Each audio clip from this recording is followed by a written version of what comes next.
Hey, we're back. Welcome back to the Fallout streams, guys. Let's get straight into it. Welcome to the stream, Fox. Hey, Kev Beer, welcome to the stream. Hot damn, I actually managed to catch the stream for once. Welcome. Today we are, I was going to say finishing this challenge, but no, we're near finishing the challenge. As you can see, we've got 82 hours left. Oh, we're starting with Fallout 4.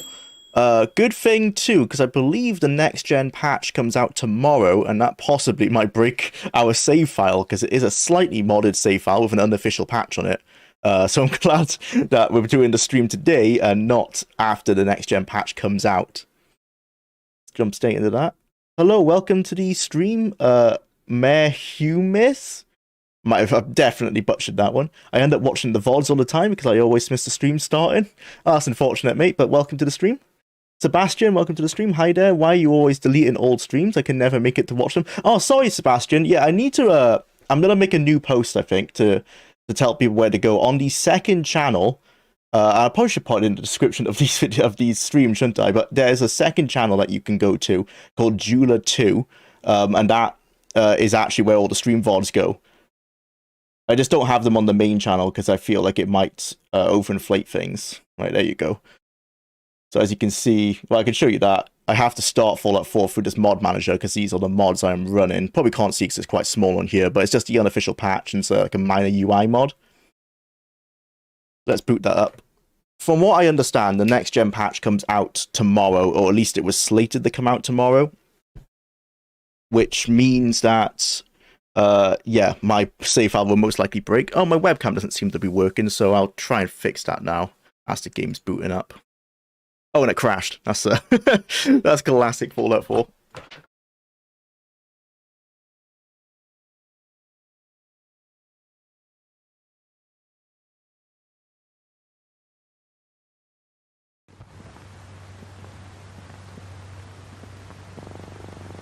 Right, I'm definitely rusty from streaming because I have not got my camera plugged in, and I managed to just oh, I wish I had the camera to show you. I managed to just drop it into a glass of water.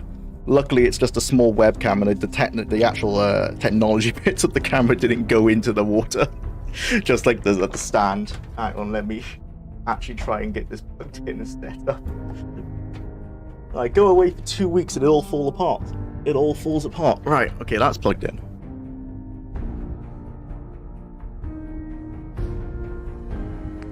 But the game working. Why is the game?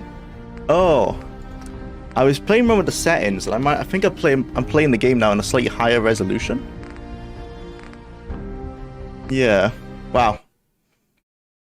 Completely unprepared for this stream. This is a behind the scenes look. Extremely amateurish, which goes along with the Discord. My Discord server was burning down this morning, or it's been burning down the last 2 weeks. I got back from traveling 2 days ago. Or 22nd, yeah, the evening of the 22nd, I got back. I went onto the Discord today just to see how it was, and it's been falling apart.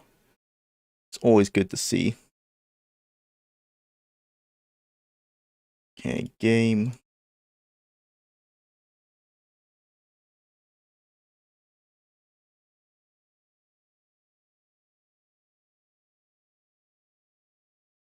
Get that to actually fit. There you go. Yeah, so as I was saying, we might have to do this without the webcam, because I've plugged it in, and it doesn't seem to be detected at the moment. Which is a shame. I'm not entirely sure why. Oh, okay, no, there we go. We've got it, we've got it. Let's turn that down. Okay, cool. Right, technical problems out of the way. Let's actually go. Yeah, so in between streams, I actually started a survival playthrough, as I've been writing a little bit for the Fallout 4 retrospective. And yeah, I mean, I've only played an hour and a half, but it was going quite well. Let's go back to our proper Bar Harbor playthrough. Jwlar, you can bypass updates, and I can get you after stream if you like. Oh yeah, I know I can. What I was gonna do was just turn off Steam updates. That was gonna be the go around kind of way to do it. And I might have to set up another instance on the mod manager because I do actually want to check out the next gen update. So it's kind of like I'm in an in between world. Ah, yeah, we were doing the puzzle, weren't we? But from what I understand, we actually did as much as we need to. Gain access.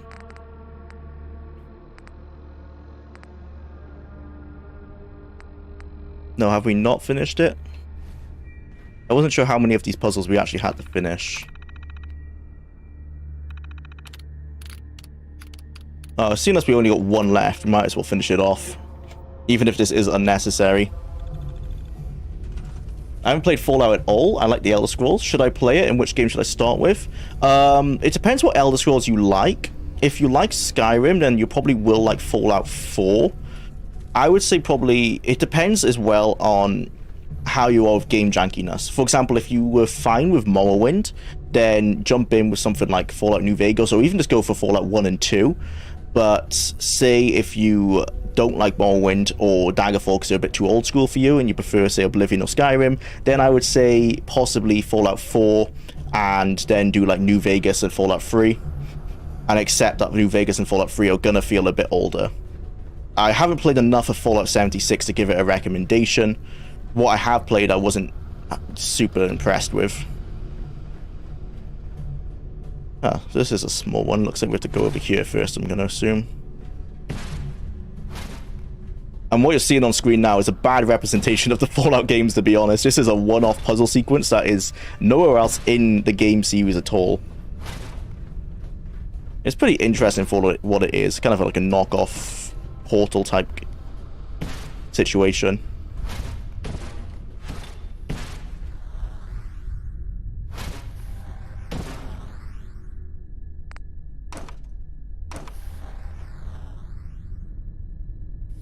I need to get the laser to go there.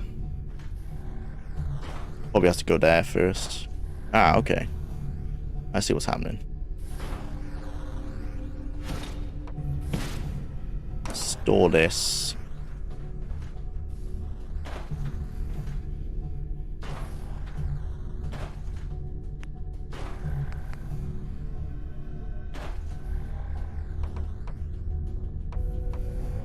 Ah. I think we need to put a block. Oh, are we at the height limit? What's going on here? This is what happens when you're trying to do a puzzle mode in a game that was not built for it. There you go. Put that block there. Put this on top of it. Oh. Come on.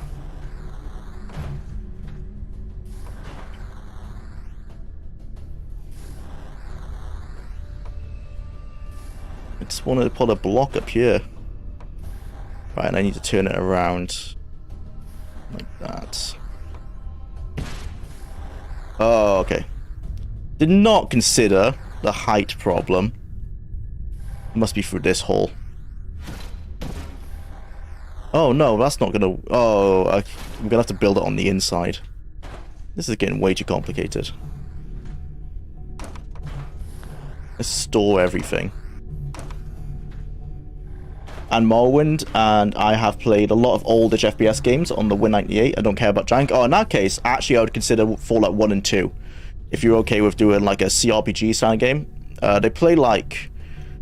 They don't play like any CRPG. If you played something like Baldur's Gate 1 and 2, I'd say it's most similar to that. And even then, it's just like a turn-based... It's a turn-based CRPG.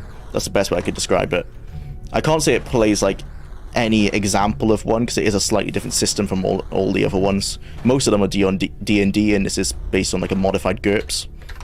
But yeah, I would actually, in that case, I would say play it in chronological order. Or if you do want to jump straight into FPS, maybe Fallout 3, Fallout New Vegas. New Vegas has the better story of the newest games. Seeing as you said you're okay with jank, yeah, go do it. You can do it chronological. The first game is really not that long either. It's about a 12-hour experience. The second game is a lot longer. Fallout 4, which is the most modern of the single-player games, is closer to an action game than actually an RPG. Right. there. That there.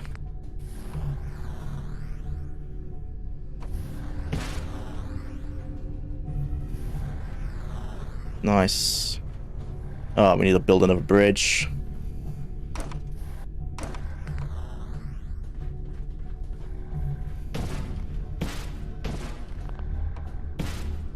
Just realized this is actually kind of like Minecraft.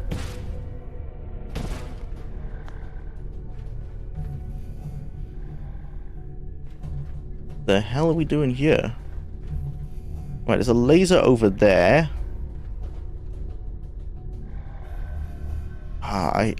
Seeing as there's actually collectible blocks over there, do we have to go over there as well?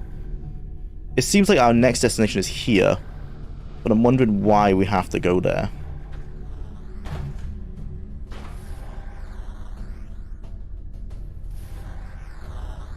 Actually, why can't we just shoot the laser here? Let's try that first. Oh, I broke the, No, don't want to exit simulation. I broke the connections. There you go. No, don't exit. I feel like I'm gonna accidentally hit exit simulation. The controls on PC for this game, I'm not a massive fan of. Not been selected very well. Right, so that can just connect straight through. Or is it one just too high? Are we doing all of this just because it's one block too high? Oh, yeah.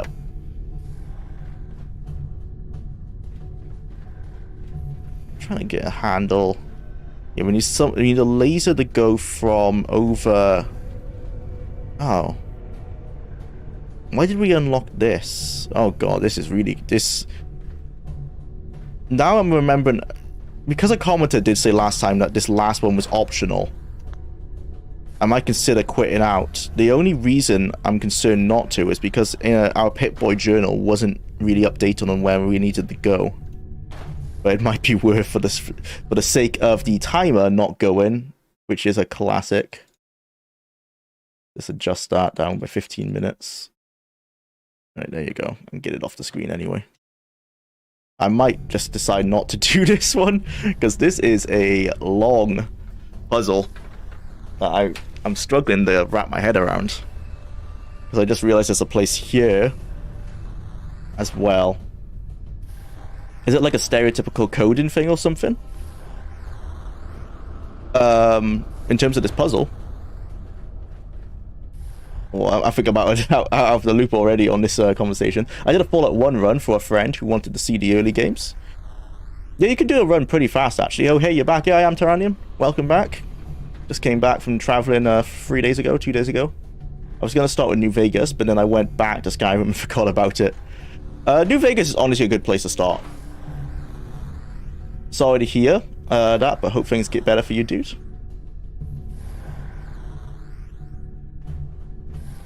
Oh, could be a lot better.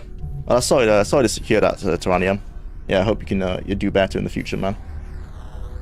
1-2 Tactics, New Vegas.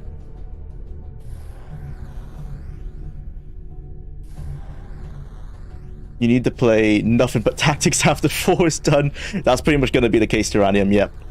The timer not starting was just trying to save you from Tactics. Perhaps. This just doesn't fit in Fallout at all. No, it doesn't. Right, I'm gonna... my only reason I don't want to exit out of the simulation now is that we do lose progress. I'm gonna trust that commenter from last time who said you only have to do 3 of the puzzles to progress the story. I just didn't see it clearly in the Pip-Boy what next we have to do. It says retrieve. Oh, I guess it's just these parts. Are they already on our map? Oh, they are. Uncover secret model, uncover the location. Recover the wind farm kill switch. Okay. Yeah, let's just stop doing all this kind of stuff then. Is there a lore reason for the puzzle? Yeah, Tyrannium's right. There really isn't. It's just that Bethesda thought it would be cool. Because this is a DLC, it is just kind of them throwing whatever ideas they thought at the wall. It's a decent little puzzle. It just doesn't really fit in Fallout.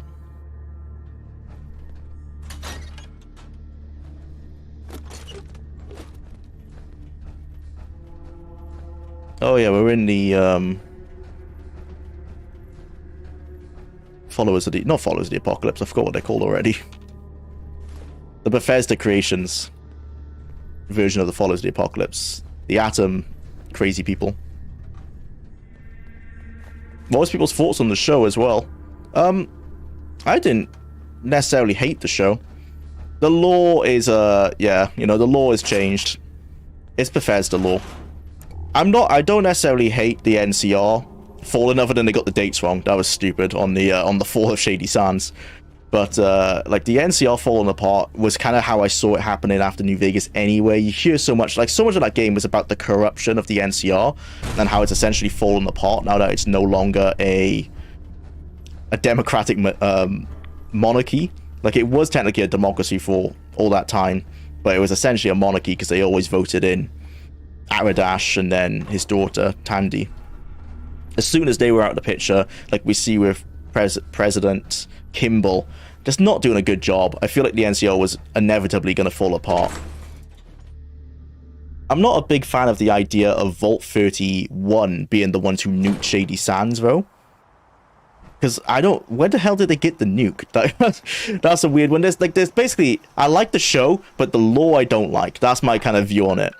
I'm viewing it the same way I think Tim Kaine said in his review of the show, that there's a game Fallout and there's a show Fallout. And maybe that's the best way to look at it. Because I like the characters. I thought the world was pretty cool. It's definitely a continuation of the Fallout 4 kind of aesthetic, but it was still pretty... I liked what they were doing. But I think it is a situation where there's two distinct canons, even if Bethesda try and claim that, or do try and say this is the official canon. And stuff like Shady Sands is now in the Boneyard. Like, I don't understand why would you even do that?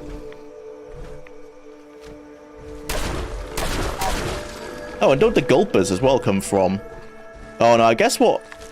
I was going to say I thought this was what they were experimenting in Vault 4, but this does look quite different from the massive underwater lizard thing that they had in the show.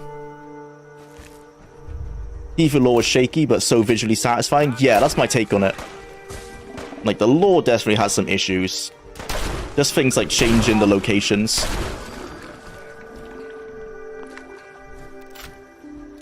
And, TK Mantis did point out as well that the Shady Sands sign in Fallout 2 actually says it's actually called NCR. Like the town is renamed, or the city is renamed to NCR in Fallout 2. So perhaps it was renamed back to Shady Sands after it lost its status as a capital city. Who knows? The lore is very shaky, but I like the show. It's like one of those things. Like I'm not even going to defend the show's lore. I'm just going to be like it's its own thing. It's a different thing. But I still don't want them to like stop making the show. It's already been renewed for season 2.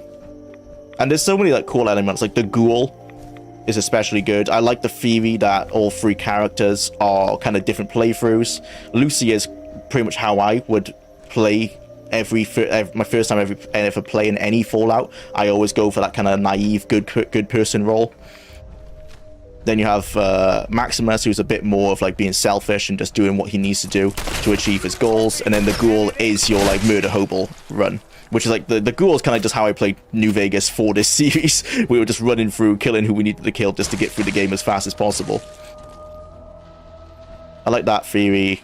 And stuff like the lore of the Brotherhood. I've seen a theory that the Brotherhood is somehow a combination of the Midwest Brotherhood and the Legion, which is interesting. And I think that theory basically comes from the Brotherhood is now way more fascist, at least aesthetically, than it was before, and everyone has those Roman names. So that's an interesting theory. I don't know if they'll ever go deeper. That's probably just because they've really lent into they really lent into the whole Crusader Knight aesthetic of the Brotherhood, and I think that's really just where the choice of names came from.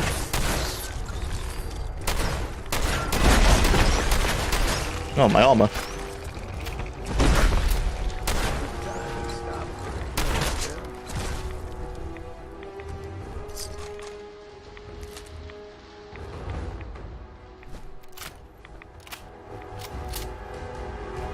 I saw it as a really fun watch, but definitely not the Fallout 5 they claimed. Yeah, definitely not Fallout 5. If that was actually Fallout 5, like if they set Fallout 5 on the West Coast and that's what they did, people would be so up in arms. I think more so than they are with a show, just because you can kind of disconnect a show from the games.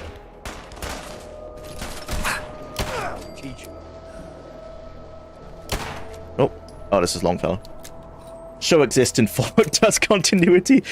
Pretty much. I mean, the Fallout Dust continuity essentially is the Chris Avellone continuity, right?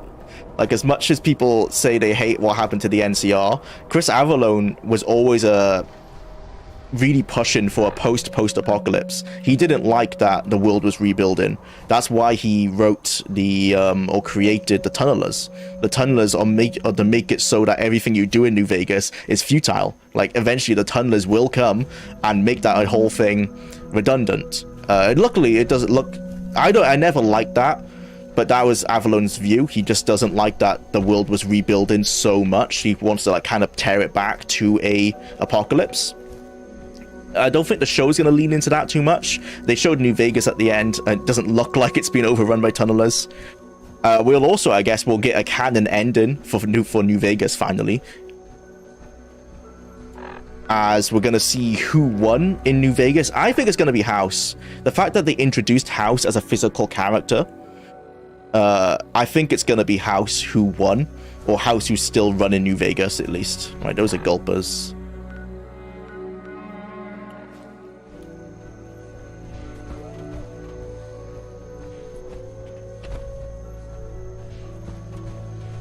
Hello from Ukraine. Thanks for the videos you make. I have watched the Daggerfall video several times. Thank you for your support. I really appreciate it.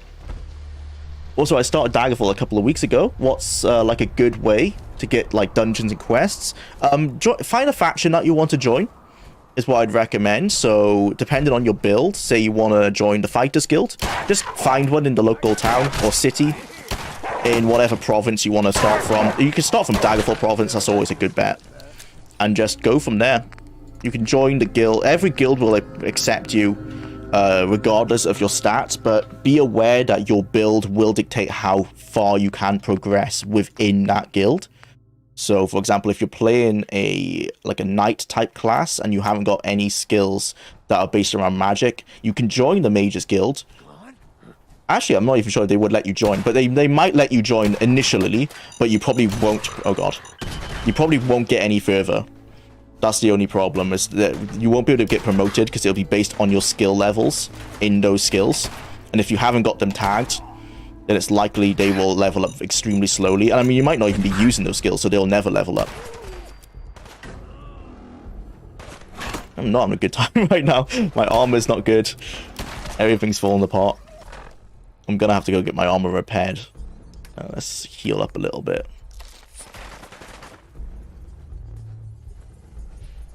Right, but yeah, just join a guild. That's the easiest way, I'd say, to start. You would need to join guilds to find quests to level up anyway before the main quest will even let you progress. As the main quest is level gated, you will receive letters that progress the main quest based on your level, and the only way to level up is by increasing your skills, and the best way to do that is dungeon crawling. You can also, if you don't want to join a guild, even though that is the most lucrative way, you can just enter a tavern. Just talk to the people in there. One of them will eventually have a quest that will likely take you to a dungeon. Beware, though, that the faction quests, while they aren't level scaled, they are scaled based on your position in the guild. So you'll get like beginner quests if you're a beginner, and as you progress through the guilds, the quests will get harder. For that reason, a beginner quest for the Fighters Guild might have you killing rats in someone's home, and that's a lot easier to do than if someone in a tavern has asked you to go kill a werewolf in a dungeon. So just be aware of that. But that's generally it. Just accept that the game is going to be pretty difficult at the beginning.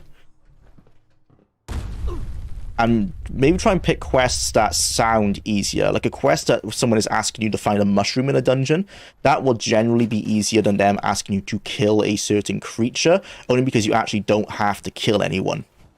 You can run through the dungeon, avoid all combat, as much combat as you can, and find whatever ingredient they've asked you to recover. That might be a better idea if you think you are particularly weak. Julia, you mentioned starting a survival mode run. Did you get the Aqua Girl, Aqua Boy perk? I haven't picked up... The only perks I think I picked up at the moment were for Sneak. I'm only level 3, I think. I'm only an hour and a half in. But it will be a perk I should pick up just to deal with water. I'm not actually... I can't remember... Because this was 2 weeks ago before I traveled. I can't remember what build I was going for. I know it was a stealth build. Because that's not actually how I've played Fallout 4 before. I generally just play it like how I'm playing it now. Always wearing power armor and just going balls to the wall. So that was an approach I wanted to have, more of like a stealth archer kind of approach.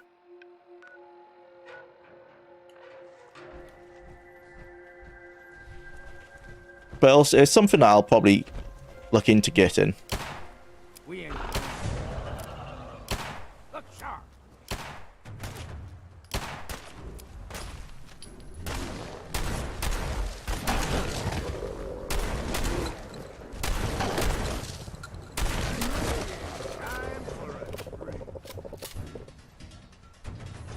Probably don't need the pickable of this meat. I think I've got loads of aid items now.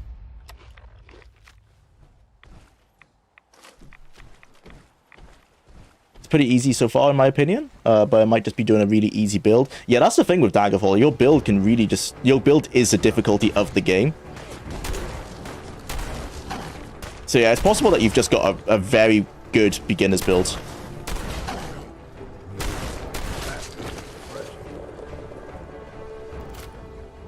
And as long as that build does progress through the game well enough, like it levels well, you should actually be fine. The only difficulty in that case would be if you're progressing the main story and like the final missions of the main story where you have multiple Drumora throwing magic at you. Unless you have any kind of magic resistance, that can be a bit of a pain. But even then, those missions, you can kind of just like sprint through them and you'll be good. I actually recently got New Vegas working again, and with almost all the mods I wanted. It was amazing to do another playthrough after so long. That's great, man. Yes, it's really difficult to get a stable build of New Vegas, and just don't do what my mistake was of getting a stable build and then stripping the mods out of it for the streams. Luckily, we managed to get it somewhat stable, but there were some texture bugs, I'm sure you remember.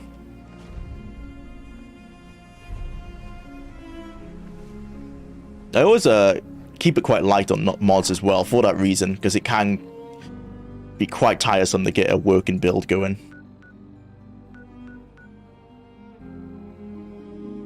Yeah, I want to actually go back to town and see if I can repair my armor a bit. Where is the beginning town? Yeah.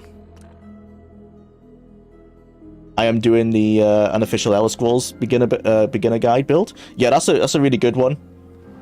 Yeah, because of that, you're going to actually have a pretty easy time. I think that's the best way to introduce you to the world.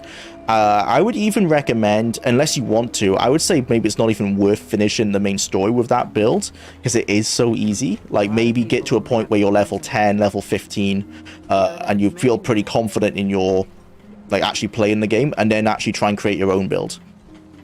That would be a more challenging, at least. But if you are interested in finishing the main story, maybe it would be easier to do it on an easier build. Right. Which one of these buildings does have a suit repair station in it somewhere? Visit the bait shop. I don't have time. Hello. I'm scraping by. I thought it was this one. Can't see it. Is that a Pip-Boy? Heard about those. Can you even see my Pip-Boy? No, you can't. That's here.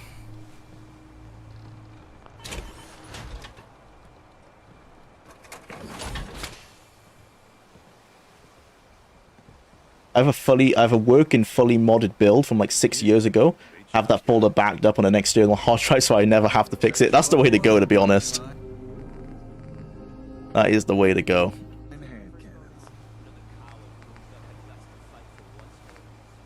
Right, repair.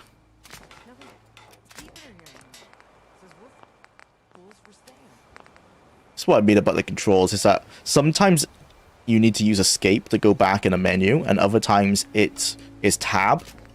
And it does say at the bottom, to be fair, but in terms of usability, it's not made clear when it's going to change. Oh, cool, we can get some mods going. Ah, see, that's what I mean, I keep doing that. Catch you off guard. Buy my guns. Oh, this is only with all pieces painted. I'm probably not going to be able to get that done. Okay, let's just see if we can get any misc mods going. No, it doesn't look like it. Oh, I was going for strength. Ammo and souvenirs. Get 'em while they're in stock.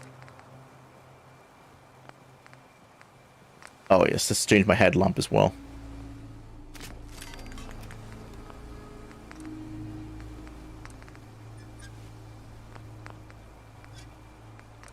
Yeah, it's probably not worth trying to get military paint on all of them. It's good enough. It's repaired for now. Guns, guns, and more guns. Sierra Madre is the only one that generally is somewhat problematic in its game design. Oh, in terms of the DCL. After going through all the DLCs again in a row, it's honestly difficult to say which one is the least good. Sierra Madre, yeah, Dead Money, yeah. It's generally just somewhat problematic in its game design. It feels like a small quest line cut from the main game. I mean, 3 hours longer than it should be. Yeah, I definitely feel that. It's because it's the 2 sections I don't like. I feel like the first section is really strong. The second section, where you're in the actual Sierra Madre itself and you have to sneak around the security bots or the security holograms, I'm not a fan of that whole design. I feel like if you're going to make me sneak against an actual physical enemy and not a hologram that I can't destroy. I'm not a fan of that because it forces you to play in a way that might not be ideal for your build. If you're playing a combat-only build, or a build that, you know, never talks to anyone and is focused only on combat, and now you're forcing it to sneak, I just don't like that from a role-playing position. I want to remove the marker. Remove marker. Okay, well, I can't really complain that the DLC is that the missions are forcing us to explore the island, because that's actually decent design in terms of forcing you to explore. Do we have to do all of this? None of these are. They're not saying that if they're optional. Oh no, okay. It doesn't look like we have to do those. Confront Dima about the wind turbine kill switch. Bring down Far Harbor's defenses. Could confront. Oh, right, okay. So I can either destroy Far Harbor, or I can confront Dima. I want to kill Dima. Again, this is my second time playing this DLC ever, so I have no idea what is the fastest way to complete it. It might just be to kill everyone in Far Harbor. I would say that Honest Hearts is the weakest DLC, even though it's probably the most universally consistent. It is more universally consistent than Dead Money. Yeah, Honest Hearts is weak because it is so small, and it's extremely short. At least what I can say about Honest Hearts is that it was trying to continue the main game's whole, you know, it supports every type of role-playing. It supports every type of build. It's not forcing you to play a way that you wouldn't want to play. It's essentially like a much weaker version of Old World Blues, because Old World Blues is exactly what you want from an expansion pack. Like, I would call Old World Blues an expansion pack rather than a DLC, because it offers such a large world for you to explore. And it's like, that's what Honest Hearts was trying to do, but with just not enough content. There's no hope for peace now. What did you find in my memory? You're all simps. Yeah, is this guy a simp? It's not clear. Memory of yours about a nuclear launch key. You knew how to detonate the sub in the nucleus all along. Oh, is that a gun on his chest? I've never noticed that before. Remember for myself. So, I chose to forget the launch key even existed. The submarine is rusted into the dry dock. The only target that missile is ever going to hit is the bait. We have to keep that key out of the wrong hands. But I've just killed them all, so I don't. No, it doesn't. Far Harbor. They didn't account for you killing everyone in the nucleus. Yeah, why save the nucleus, bro? I've killed them all. So none of this makes sense then. Wait, hang on. The nucleus is what I just killed everyone, right? Yeah. Well, shit. And there's people saying that Will Shen's writing was much better. They have not accounted for the fact that everyone's dead. Well, they did, because he told me, how can you kill everyone? How am I meant to make a decision on this nuclear launch key? The submarine. Yeah, it should be destroyed, bro, because... The answer, Dima. Yeah. You're serious? It's already been destroyed, man. They're too dangerous. None of these. Oh, boy. Acadia can't stay neutral any longer, Dima. You need... I've had to solve the problem, to be honest. I didn't even need a nuke. Get rid of this cult. I was a one-man walk-in nuke. Have I let this go on for very well? Find the key and No use point, it. bro. They're already dead. Alright. Dima, Is that all I can do to confront him about that? tell me more about... All I Wait, is that really what they expected me to do? Confront Dima about the wind turbine switch. we just want? Was there? Ah, this is why this four wheel it just is awful. Who are you? I came to this. Because I guess I have to go through all of these to try and unlock So, everyone here in Acadia... Yes. the bit You are of from text where I can confront him. Simpson machines. From what I've seen... ignorance doesn't walk through it. Can I help? Sure. What the hell, man? Is it just bugged? I should get going. Of course. Hey, Dima. Is there anything I can do? Great. This is great. I love the four-wheel dialogue where I can't tell. How am I meant to confront him about this if it's not an option? Brilliant. I should get going. Of course. I guess killing Far Harbor it is. Love it. Right. Any game design tips? Well, I'm not a game designer, so that like I can critique, but I can't. I can try and constructively critique, but it's not from a position of my construction is going to be that much better, because again, I'm not a game designer. I'm just able to point out, I'm sure as everyone else is, it's not a unique skill, but you know, you can point out inconsistencies. And one inconsistency would be always trying to account for the player's actions. That's what people like about choice and consequences in something like Fallout 1, 2, and New Vegas. Is that generally they will account for every action you've done. There's cases where it doesn't, but that was a big case where it just didn't account for me. It was a weird one as well. It accounted for me killing everyone in the nucleus, because he said, like, what have you done? How could you do that? And then it had an entire dialogue wheel about forgetting that the people in the nucleus are dead. It's like, oh, we need to protect the people in the nucleus. What people? We've already gone over. I've killed them. And now we have this quest, which is kind of broken because I can't confront Dima about the wind turbine kill switch. I guess I can bring down Far Harbor's defenses, which is what I'm going to have to do. Don't try to limit yourself to a single subgenre. Just try to focus on what mechanics would benefit your game, your vision, your direction.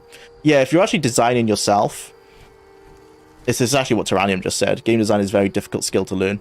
You can play it in many different ways. It's completely different per game as well. Someone could be an amazing...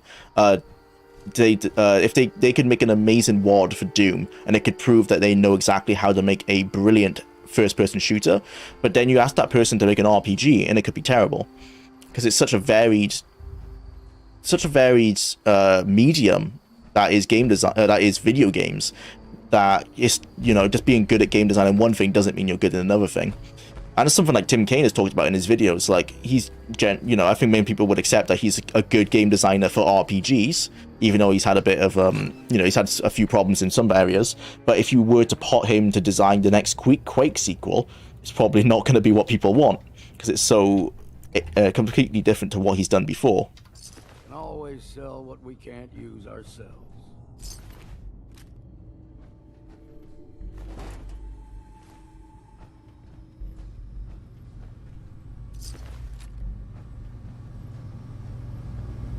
I think this might be the most evil choice we can have. Oh, it's forcing us to go through the dungeon. That manages the town's power. Better better you not touch anything. Sorry, Longfellow. Requires 4 industrial... Oh, you're kidding me. Oh, at least... Okay, at least they're in this building. I hope. It's not gonna force me to go look for those somewhere else, is it? No, they're in here. Cool. Perimeter movement detected. Possible stealth unit in the AO.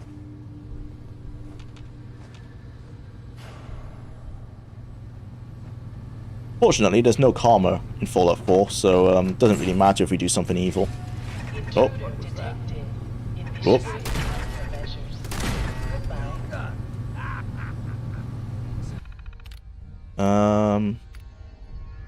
Turn it off. This doesn't be law, I think, isn't it? Oh, can't do anything anyway.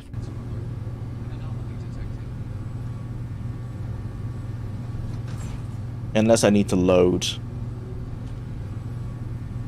No, the game's asking me to go this way. Hello.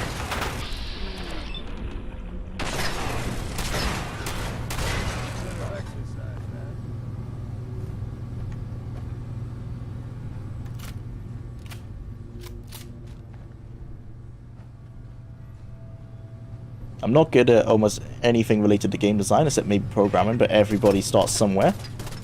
Eyes open, something stuck. I mean, the best thing you can do is just start, I would say. That's how you always learn, right? You just do it. And if I'm sure you're able, like most people, to identify a good or bad game. So just do what you can and then objectively look at your creation in a way to feel like, is this good or is this bad? And as long as you're able to objectively look at what you've done, you should eventually get to a good place. If you can look at what you've done and be like, oh no, this is actually bad, and then do it again, but like better, and you keep bettering yourself over and over, you should end up in a good spot.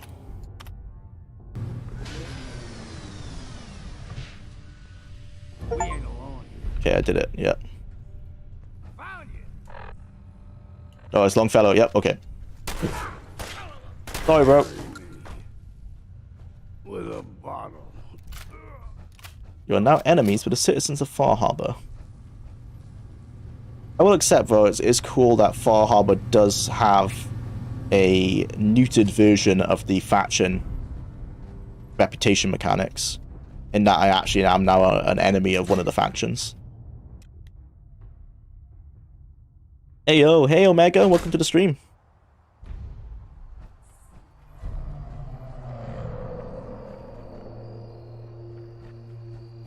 Honest Hearts is literally cut out content reworked into DLC. That's why it feels so odd. Yeah, that would. I mean, that would explain it, because it does feel like that. It feels like not even that much cut content either, unfortunately. Talk to Kasumi. Oh right, okay. Oh, but now I need to kill all the simps, right? They're probably not going to be too happy about me cutting their hour source. It's just fast travel there. So I guess we're just on murder spree. We've accidentally done the murder hobo route. And it was only because the game wouldn't let me confront Dima. Not that I had the speech skills to talk him down anyway, so probably would have had to do this anyway. Oh, nope, okay, they... Track Kasumi here. Nope, they seem fine with it. You got anything to say, bro, or...? The fog has swept over Far Harbor. Everyone in the town is dead, torn apart and eaten by the creatures of the island. I'm sure I could see that for myself. What have you done? It wasn't me. I had nothing to do with Nope, not me. Lie. Tell me why you murdered Because your all quest was people. bugged. I made a choice. The quest was bugged. That's more than you've done. Don't you dare turn this around on me. I am not the one who's committed mass murder. I am done talking to you. I have to prepare Acadia. I hope, for your sake. Sure. Just want to test something. Ah, Bethesda! Why? Why do I have to jump through hoops just so I can kill one of your characters? Yeah, I recently also started working on a hobby game development. It's a lot of fun, but also a lot of smashing your face on brick walls. Yeah, I can say my programming knowledge goes as far as HTML and CSS, which I needed for design. I don't want to go any further, I'm gonna be honest. I've done some like Jwlar and some minor stuff, but yeah. My programming is generally Googling for like what I need to do and then copy pasting. It was you, wasn't it? Too hard. You found something in Dima's memories to turn off the fog condensers. I sided with, yeah, I sided with the guys I killed. I had no choice. Far Harbor had to go. I don't actually truly believe it had to go, but the game has forced me to do this. I don't know if I could have made that choice. Hey, listen. So, when you first showed up, you came to Yeah, it's time to go home. and Ray by leaving, didn't I? I could have just stayed home, pretended everything was all right, but I left them. Should I go back? They obviously still care about me. Everything. You're literally not a synth, Kasumi, so let's bring you back. I found my answers. Yeah, you're not a synth. Please, listen to me. You're not a synth. You're the real Kasumi. You're their daughter. That's the thing, isn't it? Now I'll never really know. That idea is always... But you're right. I need to start packing, and thank you. Uh-huh. Sumi, we can prove it right now. Oh, never mind, we can't. This game. All I had to do was kill her and check if she has a synth chip in her brain. But I guess we can't even do that. Well, game's done. Well, at least Far Harbor's done. This was a terrible way of playing it to review it, so obviously I'm going to be playing it again when I do come to write for this DLC. But I was surprised that I came across that problem with the nucleus. I've heard many positive things about this DLC, and my one playthrough I did do of it many years ago seemed okay. I just didn't expect to see that, to be honest. That was some pretty dodgy writing. Well, and I just didn't account for the fact that everyone's dead. And it's still saying, like, oh, I sided with Atom. How? I killed them all. That should not even be an option. I can't side with the guys I killed.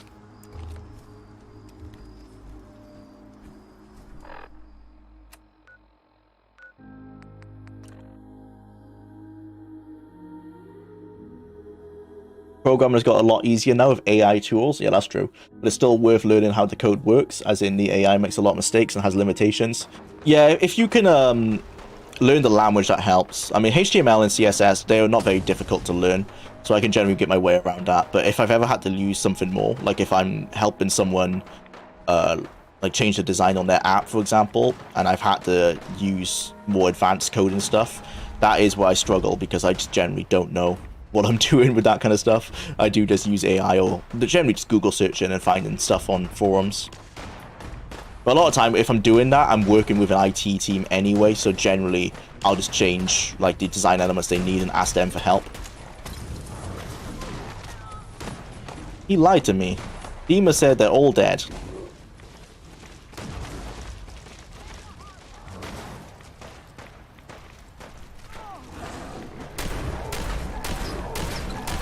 I should not have done this. I should have waited for them to all die.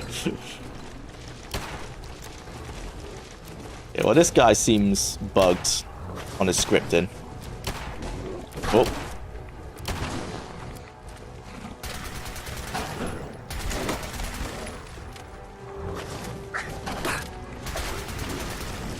Oh, we could be here for a while. Maybe we just run for the boat.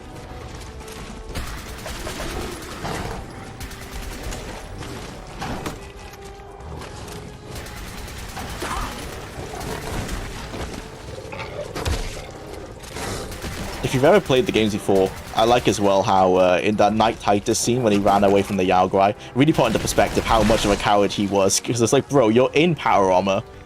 I literally just fought these guys they were in my face and I'm fine. And I actually, it wasn't made clear, but I'm pretty sure he killed himself as well. When he ran and he slipped and he hit that rock, it's exactly what happened to Ted in Breaking Bad when he broke his neck. So like when Maximus took his helmet off and he was bleeding, I'm pretty sure that was self-induced.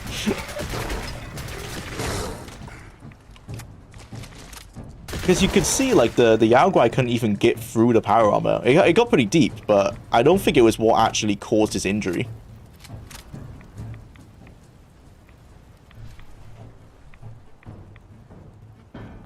I've got 3 paragraphs left from the second draft of the script for my D&D documentary. This project is long overdue as it is. Still looking back. Yeah, I'm really interested about that, actually. Is that where you're going to be talking about Baldur's Gate 3? Because that's, yeah, I'm very interested to see your take on it.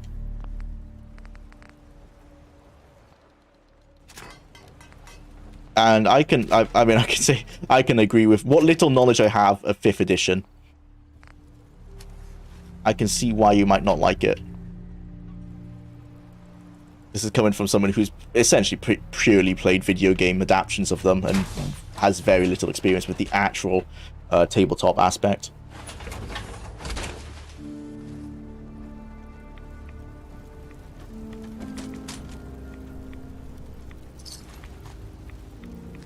Are the named characters here?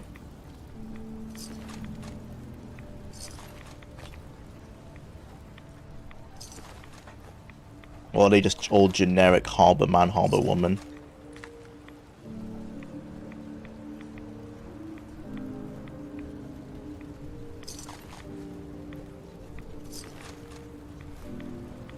Looks like that might be the case, actually. What happened to the named ones?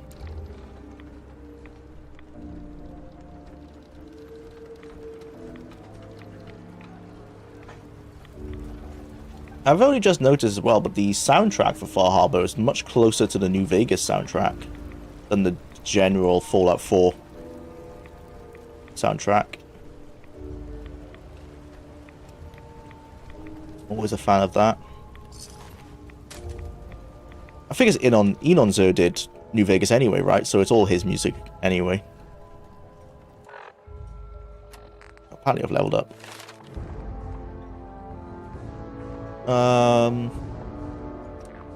Yeah, better caps. Or better deals. I'll be down with that. Ammo's so expensive that we need all the help we can get with that. Wait, I thought we repaired this leg.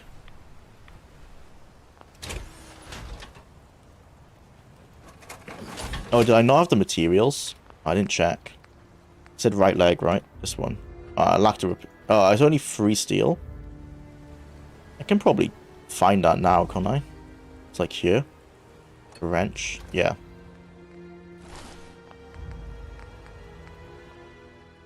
Cool. Oh, did I repair the wrong bit? No, right leg. Okay, I did. I'm fine. Alright, let's get out of here. And we're off to Nuka World now, which is the reason I'm doing so much stuff in power armor. Just because the game does get more difficult. And I'm going to need all the help I can get.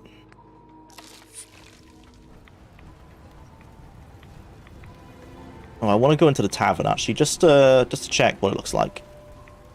I've never devastated Far Harbor before. BG3 would be such a massive project. Oh, fuck. Sorry, I'll get back to your comment now. BG3 would be such a massive project, I would need to be paid for it. That's fair, yeah. Seriously, I have bullet point notes of it, and it's 5 entire pages. A single point can be made into a full page of text. That's generally, yeah, that's generally the case with any kind of analysis. Oh, the name characters are here. Cool. Yeah, that's generally very much the case. Certainly when you're passionate about it as well, which I can tell you really are. That's totally understandable.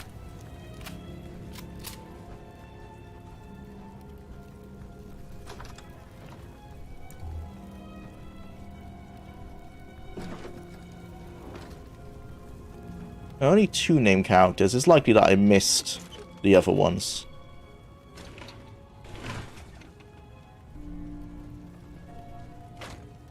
How much time we got left? We got 30 minutes to start Nuka World. Let's do it. If I can get out of here. Mitch and Debbie. I can't remember who greeted us to the island. It might have been Debbie.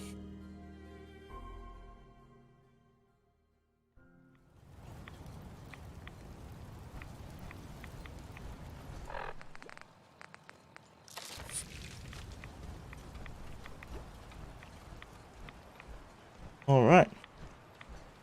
I think we did accidentally fall into the fastest way of completing that DLC. Generally, Murder Hobo is the fastest way to finish these games. I wasn't going for it. I did want to confront Dima. But, yeah, it happens.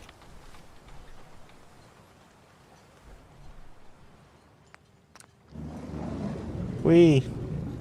Oh, I just realized they actually managed to fix moving... actual, like, moving, vehicles. Well, obviously they had to, I guess, because they managed to fix it for Starfield as well, but, yeah. No boat on the head for this one, like in Fallout 3. Or train on the head. The only thing I'm worried about there with the D&D documentary is that it's very surface level on certain things, because I'm going for brevity and packing as much information into as small a time frame as possible as I can.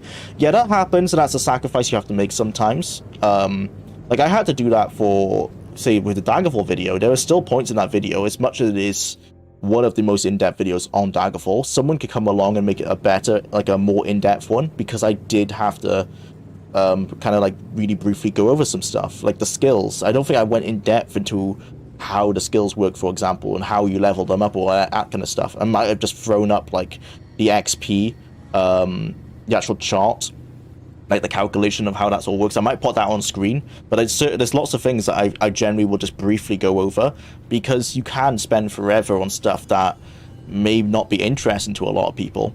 So yeah, that's a sacrifice you have to make, and I'm sure as you're finding, sometimes you just have to make the decision and just hope that it's the right decision to make. Mom? But also accept that some people will... You're always going to get people who complain. I'm home. That's just something you have to accept. And just be ready for people who will say, like, oh, you know, you could have gone more in depth on X, Y, and Z. Oh my God. And know in your mind that you're already prepared for that. Welcome back home, Kasumi. It's good to be home. You saved my daughter. Thank you. There's always that quirky thing in the Fallout universe, and I don't actually mind this in the Fallout universe, even though it doesn't make sense. Stuff like how... So the dad has his Japanese accent, which is fine. You could understand that maybe he's lived in a commune of Japanese families, or maybe it's a Chinese accent, I'm not sure, but I think it sounds Japanese. And I know their names are Japanese, so it's a Japanese accent. I can come up with a headcanon way for why he has that, but then like immediately his daughter's already lost it, which I guess is an analog of like current day America, where you might have a fresh immigrant from Japan and then his daughter will be raised in the US system. But that's just like the quirky stuff you've just come to accept in the Fallout universe. Stuff like Tenpenny having a British accent, or Colm, I forgot his name, I know, Mom. the Irish guy in Megaton, him having an Irish accent, stuff like that. To go somewhere. Anywhere. It's okay, Kasumi. You're home now. Just gaslight her. She's a simp. Hold on to her. Hold on to her, Kenji. Bethesda are a bit wacky. Yeah, the accents are a bit all over the place. There was only one character that I can remember in Fallout, in the classic Fallouts, that was like that, and it's a thief in Fallout 1 in the hub, and he has a British accent. It's kind of like a Cockney accent. I believe the current headcanon lore that people apply to him is that it's a character he's putting on, like maybe he watched some serials that had sort of like a Sherlock Holmes character in it or something, and that's why he speaks like that. But it also could just be that he's a random British guy in the Wasteland, because that's happened a few times since then. Mr. Nakano. I need to. But that's the only one I can think of in the classic Fallouts. It does seem to be a Bethesda thing, but I'm okay with it. For bringing my daughter home safely. We don't have much to offer, but my father traveled the Commonwealth. He had quite a collection before he died. I buried it all near the house. Yeah, thanks. Thank you, Kenji. You've earned it. Thank you again. Cool. Nice. Better be some good loot. I'll take 1,000 caps at this point. Just something.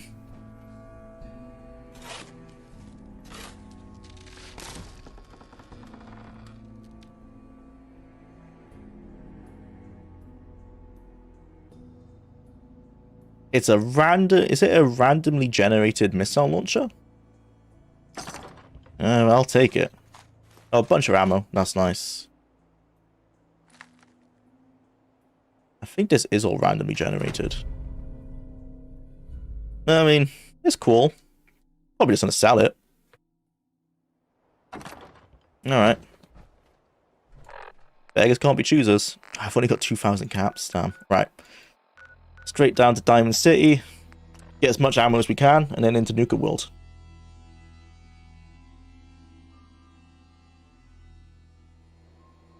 Hello, oh, welcome to the stream, Firmox.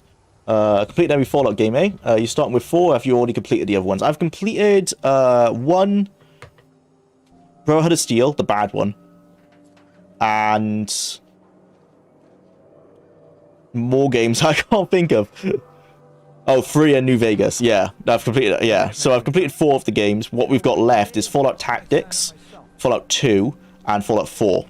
We finished the main quest for Fallout 4. I'm only doing the main quest as well. So I finished the main quest, I finished the Far Harbor, I'm now doing Nuka World. Oh, and I finished Automatron.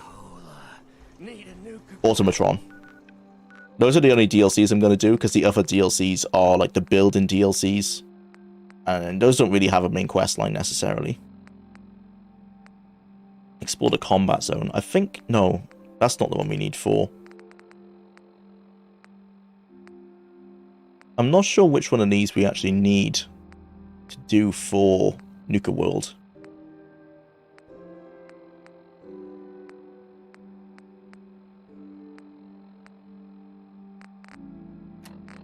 I know that it's over here somewhere. Like the tram line is over here somewhere. It's either along this road or that road. Let's try this road first. Got some great stuff, if you're interested. I am. I'll take a look, sure. Don't forget to stock up on ammo. Noted. Okay, we actually have quite a lot of ammo. It's good.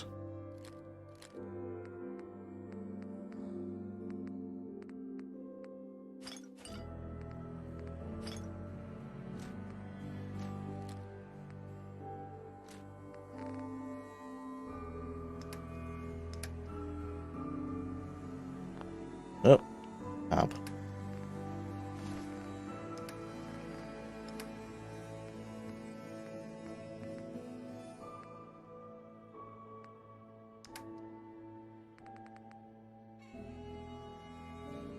Right, okay.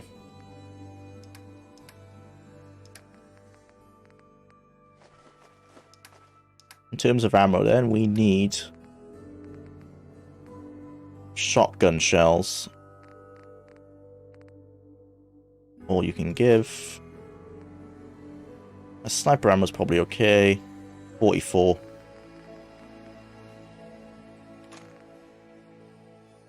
Got a ton of energy cells. 45. Oh, is that it? Oh. Well, I had more guns than that. Okay, well, let's just buy as much 45 as we can then.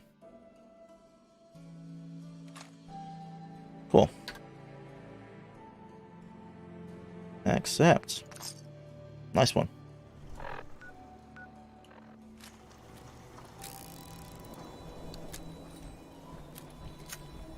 I never noticed as well until the show, but your hands are actually robotic.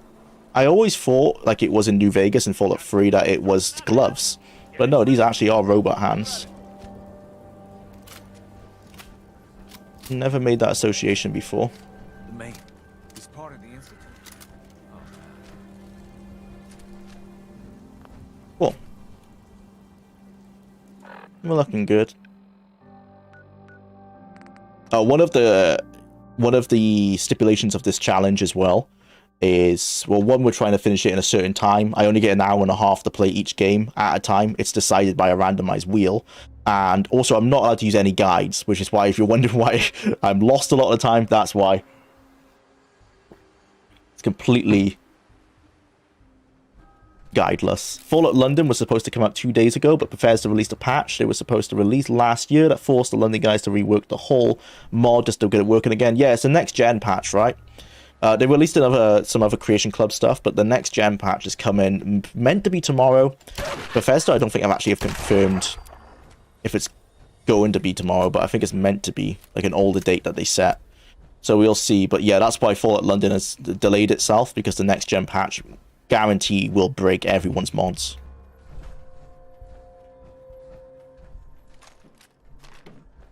But I'm looking forward to Fallout London, but I'm not going to get too hyped, as Omega says. I'm not going to get too hyped about it, just because it's fan-made, right? Because it's fan-made, I'm going to accept that it might have areas where it's not going to be the strongest. For example, when I pointed out earlier that bit of bad writing with Dima, like, I wouldn't be so concerned about that in a fan-made project, because they're doing it for free.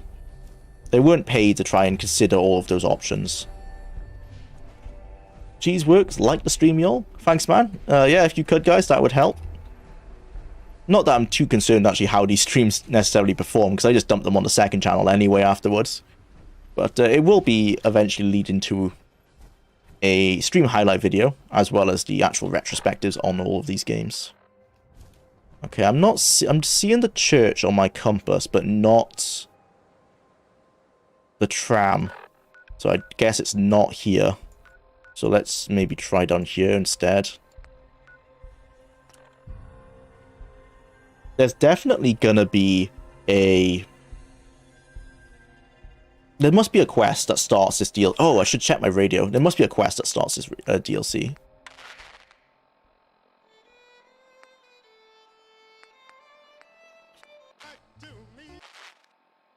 Well, it doesn't look like there is one, unless it's one of these.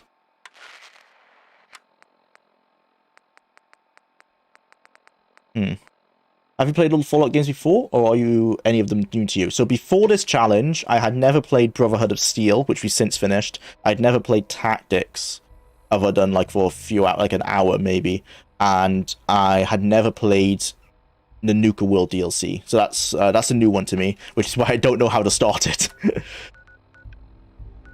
I know there's a tram on the map somewhere, because when I played Fallout 4 before, I found the tramway to the DLC. I just never started it. But I'm still not finding where it was. I just remember it being on this side of the map. But I don't know where. I'm following the roads because I feel like that would be logical. I'm actually more interested in the project Skywind and Fallout London, but both seem fun in concept. Yeah, I've been hyped for Skywind for years, but it's gonna take a while. I was really hyped about Moral Oblivion. I really loved that one, but for whatever reason, other people haven't had this problem, but I've always had it. I can never get a stable build of Moral Oblivion working. I can get a good 10 hours into it, but it eventually will always get to a point where the save corrupts. It's quite frustrating. But I like Moral Oblivion, even though I'm a fan of Morrowind and its mechanics. Something about playing Morrowind in a different game engine makes it feel so fresh, like I'm getting to play it again for the first time. That's where my excitement comes from. Even though I have absolutely no problem just playing Morrowind as it is. So yeah, I'm hyped for Skywind for that reason. So it just feels like I get to play what I love about Morrowind again, and it feels like a brand new game. Yeah, this is not...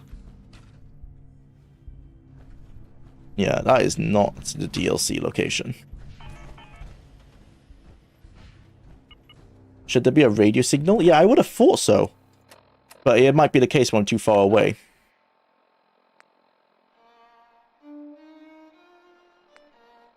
Is it this one? Radio Freedom? No, that's the Minutemen, right?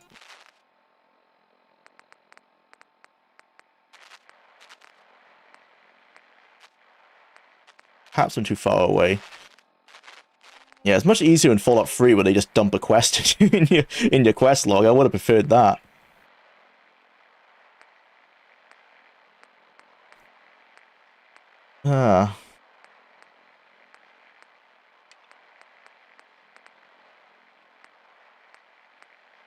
I remember I've had this quest start for me before. It's like someone asks you to go through the gauntlet, right?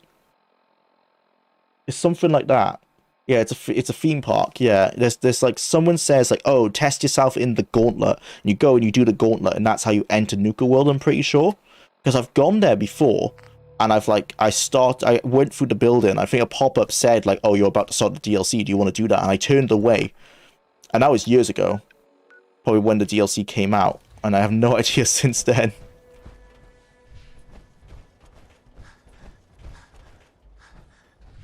In terms of game design, I would prefer how they did it in Fallout 3. Like, imagine if you've bought the DLC, you're going to kind of want it to start as soon as you've purchased it.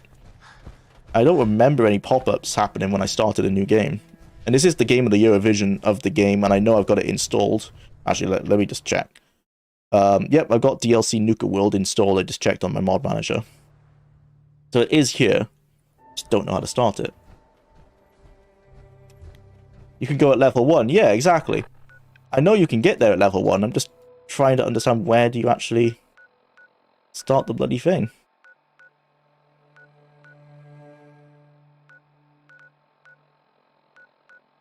I might actually have to use a guide. This is against my own self-imposed rules. Yeah, if you can go at level 1, let's go back to Sanctuary and let's see if there's a radio signal. Go to Sunshine. The radio signal only appears at level 30. Oh, damn it, I'm so close. Oh, wow. Okay, okay. So I just need to know where the location is. Right. Go to Sunshine. Ah, it's near here, is it? Oh, so I was near it the first time. Yeah, I put a custom marker here first. I just wasn't convinced because I couldn't see. I guess I'll head towards the chapel then. And what's this one called? Federal Ration Stockpile. Okay, let's head towards the chapel. Yeah, this is where I first popped the marker.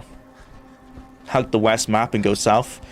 Yeah, that's probably a good idea as well. I know it's on the west, so let's just do that.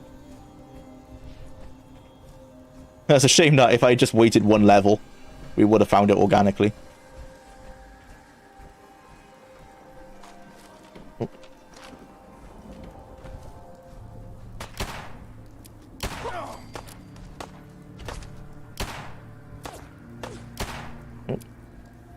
Not getting some good accuracy.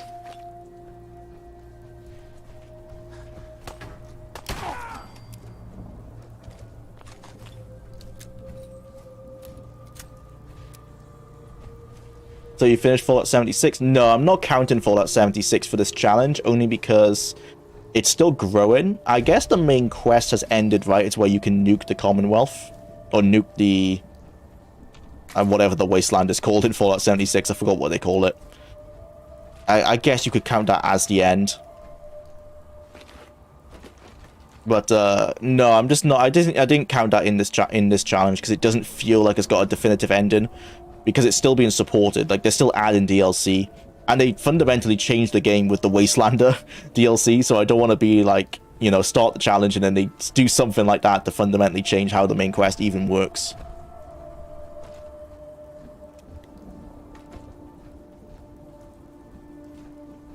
And it's also because the challenge is to finish them all within 180 hours, and Fallout 76 I feel like would take longer than the time I have allotted for all the games.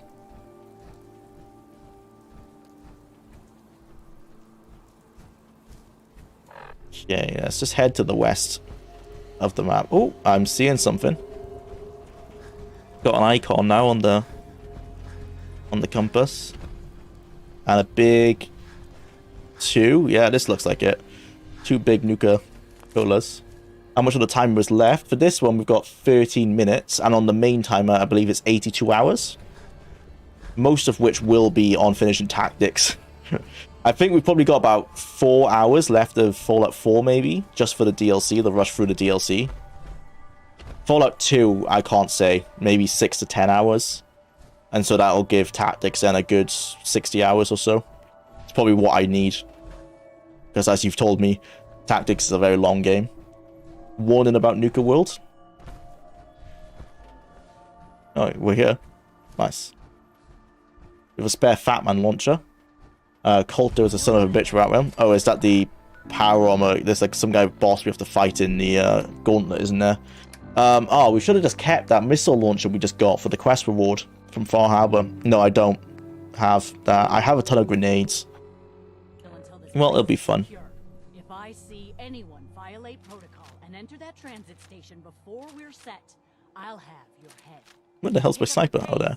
I want to be able to report back to Cyprus ASAP. And they're friendly or...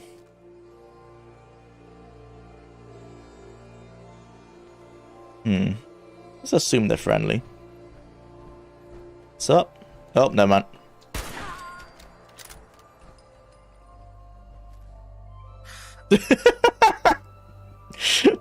Oh, man.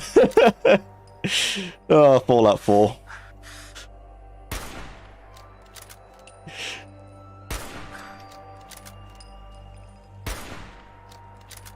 Uh-oh. Uh-oh.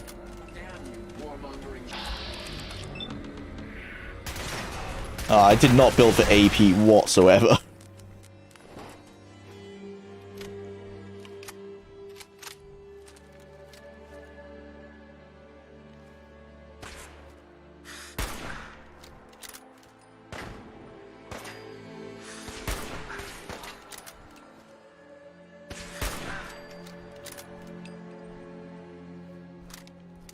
What was that noise? Must have been my imagination.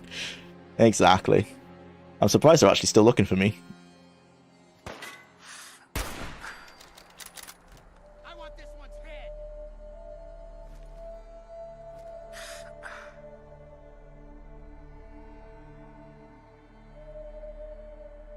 Stop moving. Is his legs even moving? He looked like he just glided across that. Alright, where's the last one? I think the last one's the boss lady. You're dead. You hear me? Yeah, she is.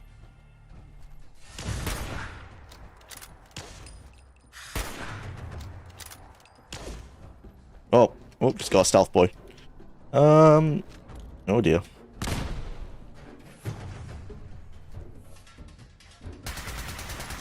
Hey, stealth boys. Where's my shotgun? There you go. Scout plasma rifle. Interesting.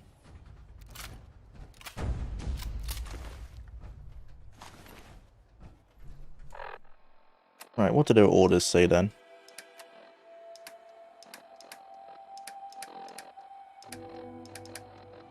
Forgot where all that stuff is stored. There must be in your inventory. Misk Kalor's orders. Yeah.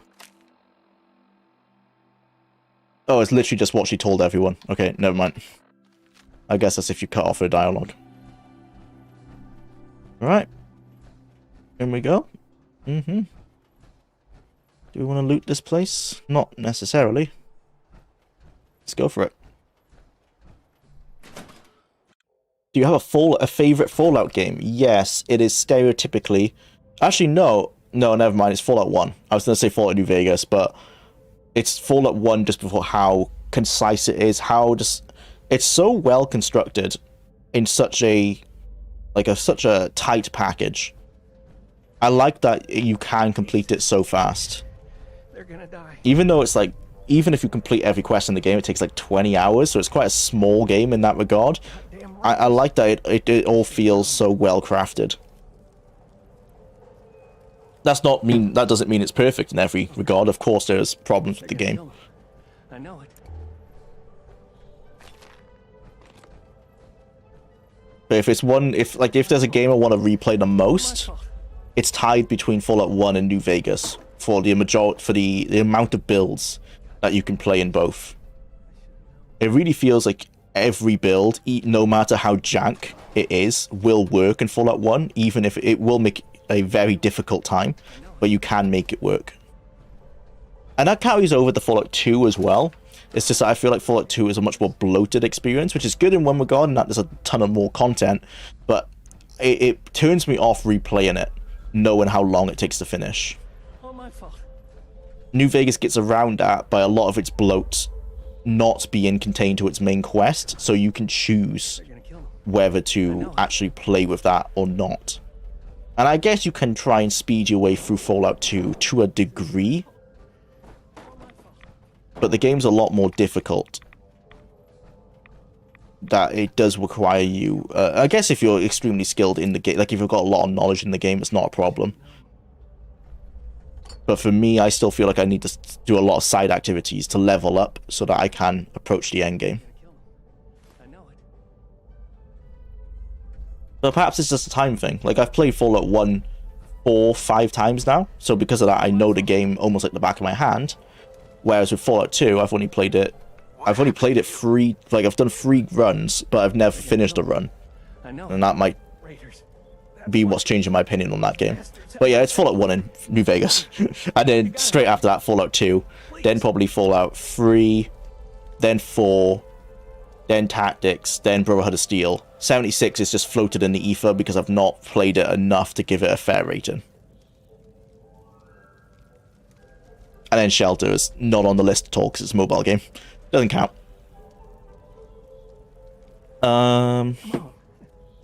Say something. I don't even know why I'm talking to you. Well, that wasn't very nice. Killing an innocent man. Oh, come on. You're one ruthless son of a bitch, aren't you? Sure am. Let me on the train. Tell you what, you use that pass. Oh, right, okay. Hard to unlock the control terminal in there and power up the Nuka Express. Let's go. Activate.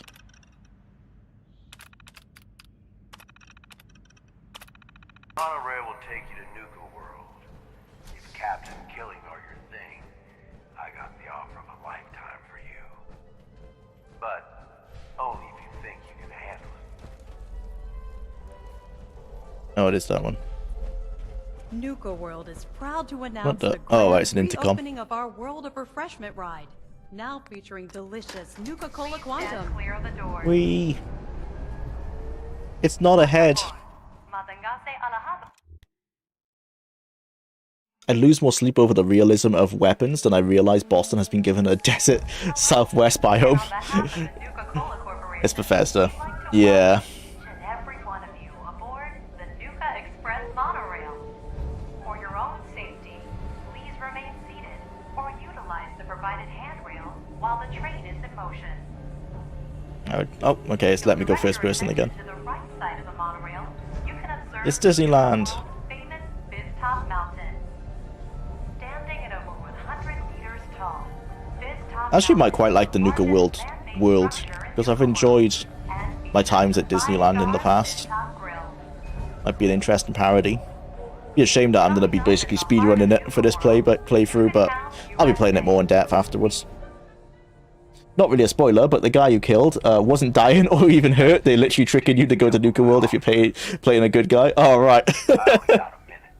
Well, I put him out of his misery. I didn't say that his misery was that he was dying. Maybe he was just miserable for other reasons.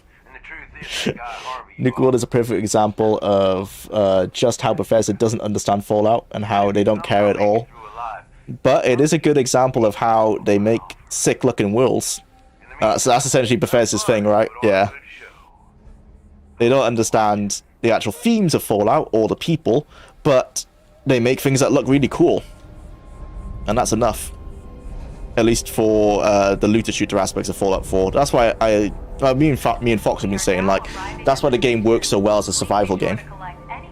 Like, almost trying to ignore the Fallout RPG aspects and just use it to explore and, like, survive within the world.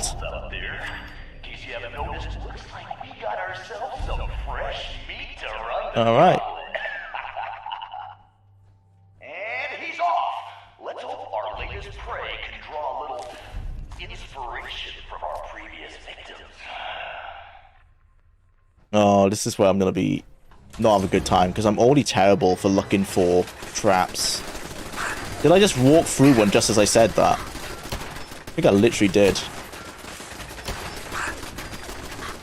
Stop shooting me.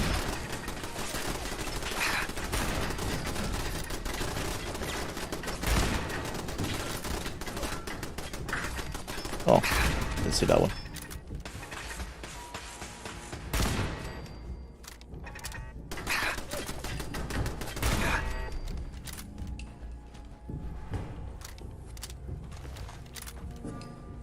Yeah, my problem is I just like immediately go towards any bit of loot that I see and don't check the floor for like any pressure pads or anything, so I need to play this a bit slower than I would normally.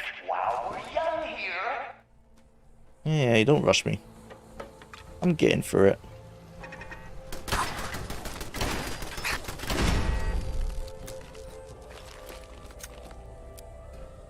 Alright. No tripwires. There is a tripwire.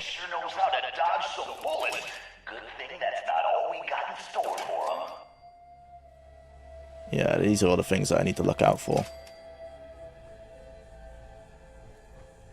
Loctite. Ah. That's probably the way to circumvent the entire maze. Oh. And luckily it didn't do anything too bad.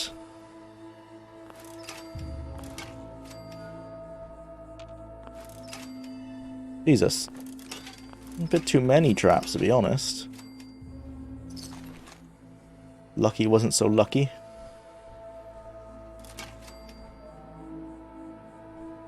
Oh. That master lock didn't cut out too much.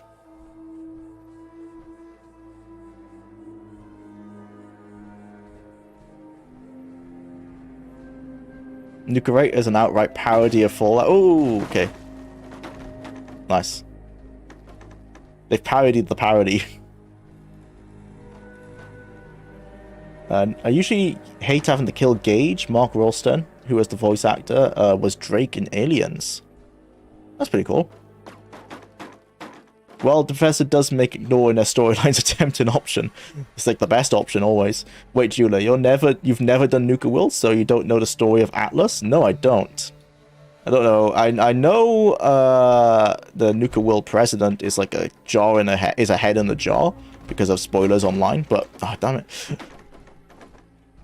But I don't know anything else. Say what you want, at least the Raiders can create entertainment. How the hell am I meant to... Oh, is it a jump? You have to like... Oh, no. Okay, you can just kind of skip through it. Yeah, but you have to like jump from each one of those. But luckily the hitbox of my power armor is big enough to kind of skip it. Cringe can be... Oh, ow. If cringe can be entertaining. Cringe is entertaining in a way. I feel like a lot of UK humor is based on cringe. But then again, it's written to be cringe, where I doubt this DLC was. Well, okay, that was the timer up. Got pretty good. How many hours do we have? If we have 15.5 hours, I think we'll probably hit about 20 hours for the full playthrough. Nice.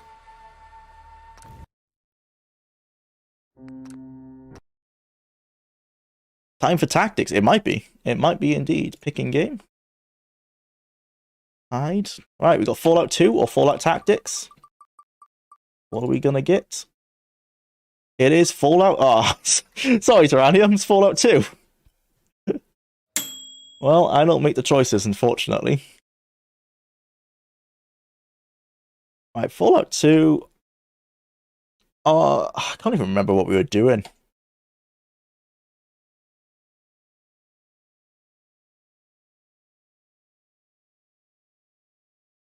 I want to say... Ooh, that's loud. Ow, my ears. Switch the screen.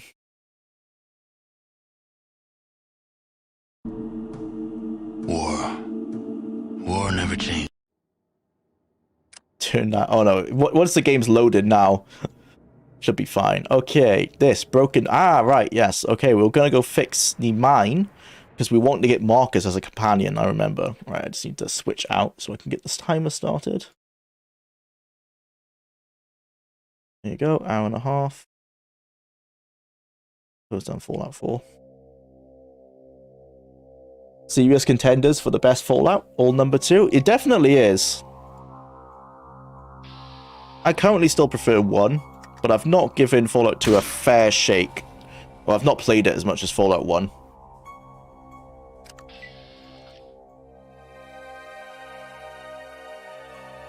Right, where are we going? Here. What else is there around? Just random machinery. Alright, we want to go northeast.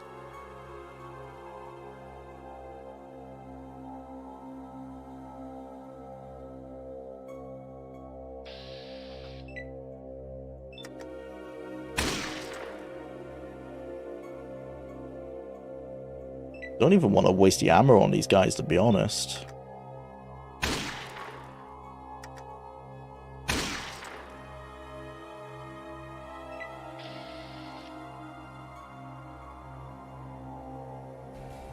Yeah, they only gave me like 75 XP for killing 3 of them. It's not even really worth the transaction.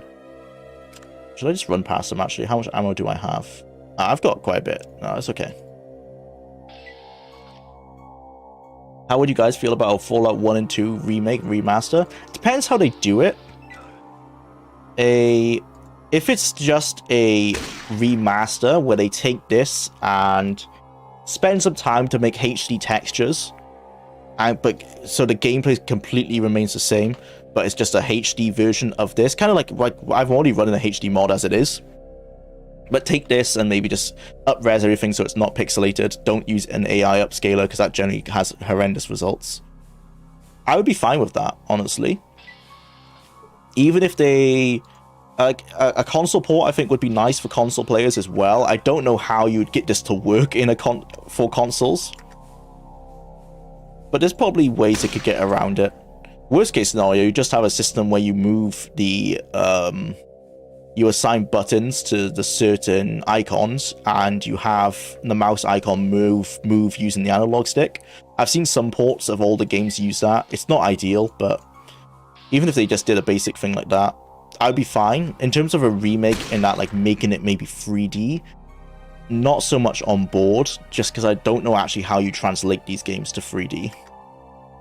You would have to really rebuild them from the ground up, because something like this cave, for example, this would not be a good cave design in 3D. For an example of what a bad translation of 2D to 3D looks like, you can go look at my video for Skygerfall, and that's actually taking a 3D game and keeping it and putting it into a higher res 3D engine. But you can see how the dungeons in Skygerfall look really bad because the tile sets from a modern game like Skyrim aren't designed to fit such a strict grid system as the maps are in this game or as they were in Daggerfall. So yeah, I wouldn't like a 3D remake. Or maybe what I'm saying is that I wouldn't want Bethesda to waste time on a 3D remaster, because it would take so much time to rework the entire game to work in this medium that it would almost be like a completely different game. Best case scenario as well, what they could do is maybe remake the game in the Wasteland engine and outsource it to someone like the Wasteland developers that I've forgotten the name of. But because those are ran right by an ex-Interplay employee, isn't it Brian Fargo actually who runs that company? The air purifier is freaking...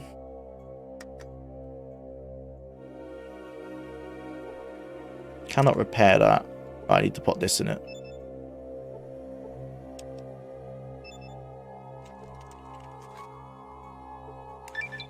Okay, that's done. And we gained the level as well. Ooh, I think Action Boy. How many levels? I haven't got any levels of Action Boy. It's either Action Boy or Sniper. No, it only depends if Sniper is available yet, which it isn't. So I think straight for Action Boy. Either that or better criticals. No, Action Boy. Cool. Nicely done.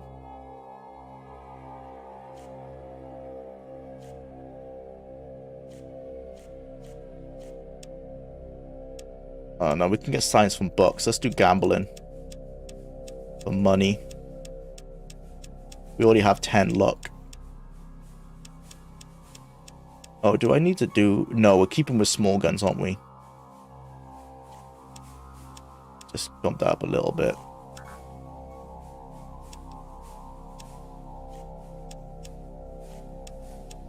Alright. Yeah, let's get out of here. In Exile. Ah, that's it, yeah. Thank you. But yeah, if they outsourced it to someone like In Exile to remake it in the Wasteland engine, I wouldn't mind something like that. That would be cool. No remakes, but an enhanced edition that's literally just a fixed version of the originals with widescreen support and no bugs crashes will introduce new players better than the OGs running. Yeah, that was my like first example, and that's exactly, that's how I think the best way to do it is just take what we have here, like this is a modded version, take this modded version, or do it, do a similar thing, make it widescreen, fix all the bugs, re-release it with higher res textures. Job's good on. Maybe do some kind of console port to get it working on consoles. Don't make a console port and then backport that to the PC. Sometimes people have done that. That's really dumb.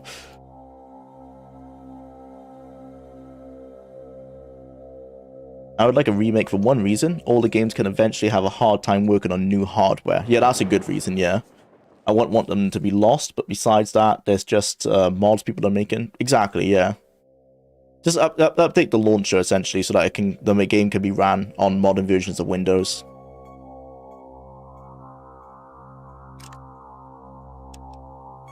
Yo, Marcus, I did it. Something else you wanted? You want me to come along with you? Yes. Well, that was easy. What do you want? Let's talk about your gear. What? Is there no text for this? Yeah, I can use just about any big gun, like rocket launchers and miniguns, and the big energy weapons. I am bad with my fists, and I'm a hell of a shot with grenades. Alright. Right. Stay close to me. What do you want?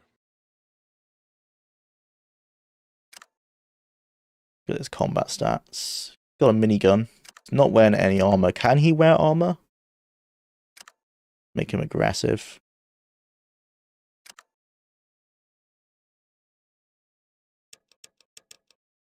Oh, he hasn't got a lot of ammo.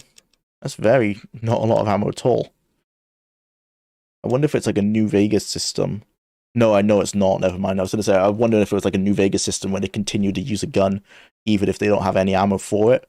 But I already know that's not the case. Any 5mm I find now, I have to give to him.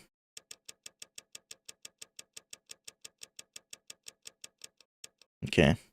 Say grenades, right? I don't have any, I think, but yeah, I'll be giving him some explosives.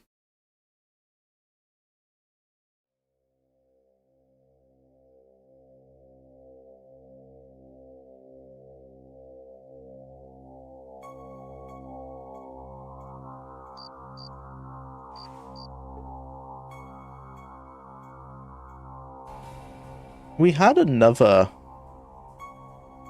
Where did we leave my other companion? I don't think he died.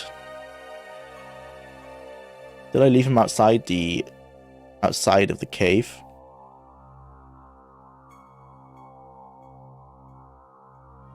Oh, I did. I left them both outside of the cave. Oh, yeah, because I was going to use Mentats, wasn't I, to game this to get the 3 companions. But I think I need Mentats and... Was it alcohol?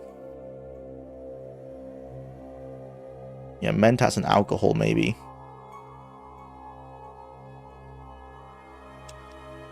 Yep. Let's go. All right, then. Yeah, I think I'll prefer Cassidy over Sulik. But I do need Sulik to give me his crap. And if I ask him to come with me, he's going to say I can't, right? You have your army. Don't need we and I for help now? Yeah, I need alcohol. To bump my charisma up. What you be needing? Did you have my alcohol, Sulik? Oh, actually, no, I don't think I would have given it to Sulik because he would bloody drink it. Yeah.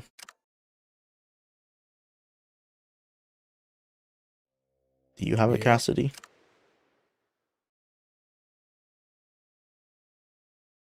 Oh, no, do I not have any alcohol? Oh, that's not good. Huh. Because I'll test now, but I don't think I have... I don't think the Mentats are enough.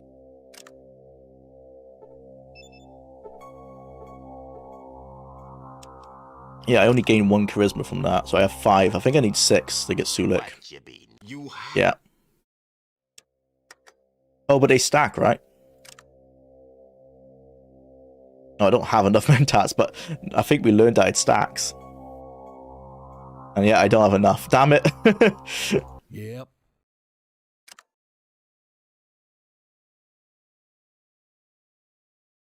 Well, if we ever need to come back and get Sulak, I guess we can. What you be? I think when we learned that it stacks, I didn't reload a save to save the mentats I had used. Oh well. Let's go bring back that mentat. What you be need? I don't think Sulak necessarily has anything on him that I want anyway. Well, except for the stim packs. Those would be good. I'm not paying for them. Sulak, I gave them to you. Oh, you dick. You absolute dick. Right, I guess Yep. what we need to do is tell Cassidy to stop. Get Sulak to join me. What you be need? And then take all of his healing items. Yeah, give me those. Thank you. And your first aid kits. Oh, maybe not all of those because they weigh quite a lot.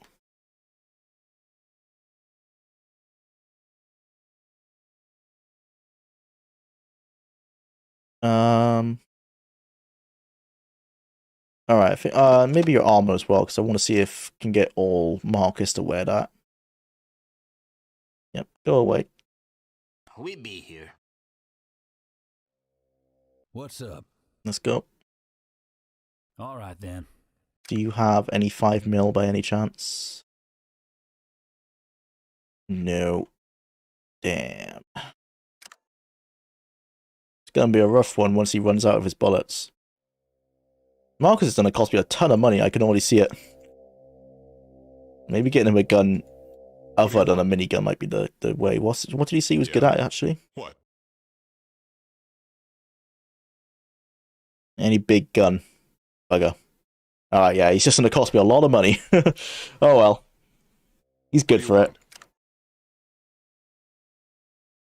Right. Take this armor. Ah, I didn't trade it because it was too heavy. Oh, whatever. I don't care, man. The inventory management systems in e-games is a ball ache. I can't be bothered. Let's go. Let's get out of here. Let's heal up while we can. Yeah, I didn't see the message that must have said that it was too heavy for me to trade.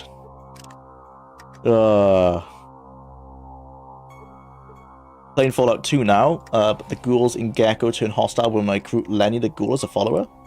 No idea why. Yeah, I've not. That sounds odd. I don't think I've ever had Lenny as a follower.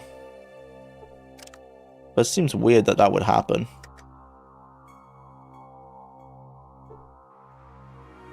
Don't give me alcohol and expect me to drink it, Jwlar. I'm only human.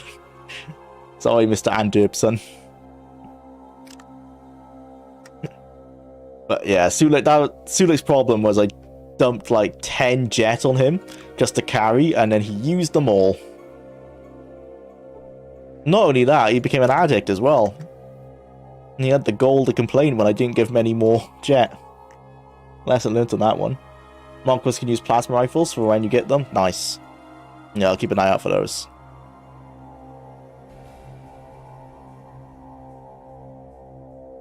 For now, what should actually our plan be? I think just continue the story and go to Vault 13. Or Vault 15. Yeah, Vault 15.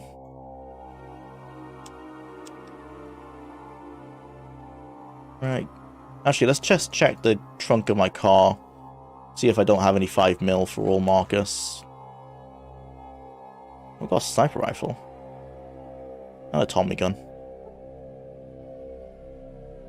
I've got so many guns.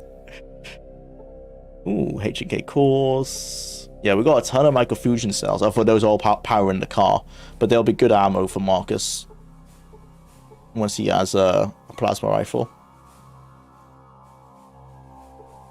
But, no, it doesn't look like I got any 5 mil.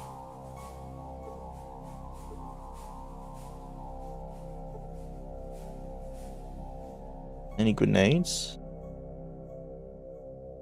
Yeah. Give him those. But I'm a bit scared that he's gonna end up blowing us up with them. God, he walks really slow as well, doesn't he? Come over here. What do you want? Take these. Oh, they're plasma grenades as well.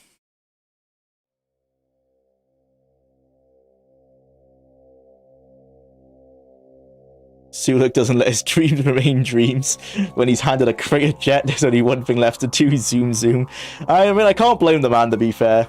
Oh, I did have alcohol. Ah, well, it's done. I just can't be bothered. Actually, no. Okay, let's go test if I can get him. It's a shame to leave a companion behind otherwise. Just want to check. I got some leather armor here. I want to see if, which was better, actually? Combat leather. Probably that. See if all markers can wear armor. I'm not sure. Hey up, Marcus. Can you put this on?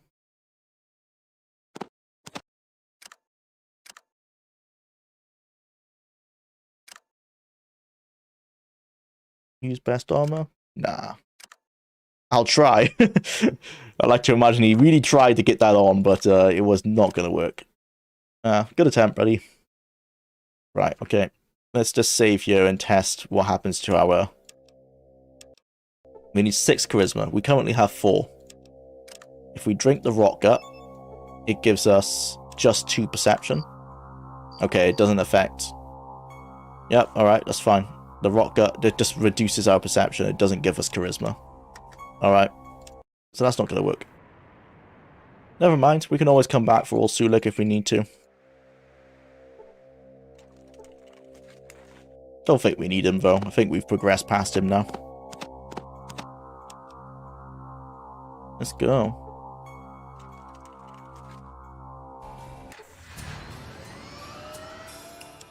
Vault 15.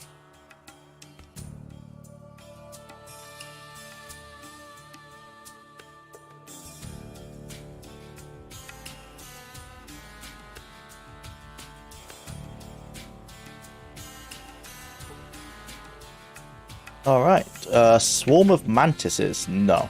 That sounds like a waste of time. If you want a fun but painful challenge, play Fallout 1 with low int and unarmed only build. I've done that one. Not unarmed though, it was melee. Just did it recently, had to cheat a little beat it of the master. Yeah, that's the only reason that build was a struggle, is because you can't just do the standard talk the master down with the research you found. But it's a fun one. I really love the low int builds.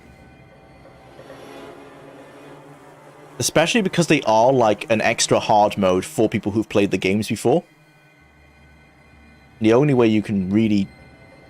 Well, the only way you can beat the game with a low int build is if you actually know how to play the game. It's just not going to work otherwise.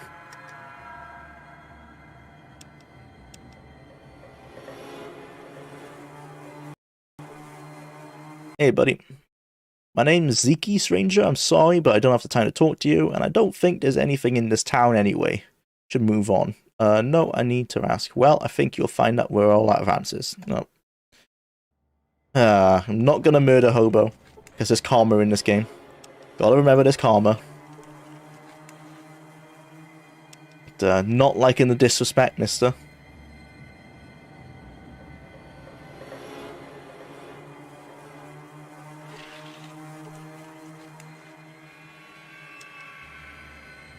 Let's just go to the vault, I think.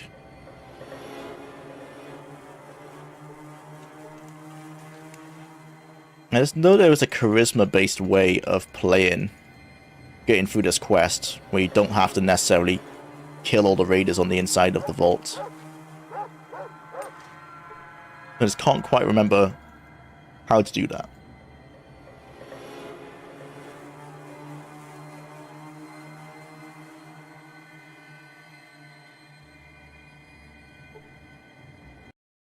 Hello, yes. Say hello? Well, hello. Want to talk? Who are you? I'm Dahlia.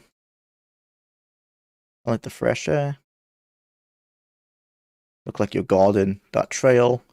No, I'm not guarding the trail. There's nothing in this hole with guarding. I told you I'm enjoying the fresh air. Well, she is guarding the trail because I can see that there's an exit there.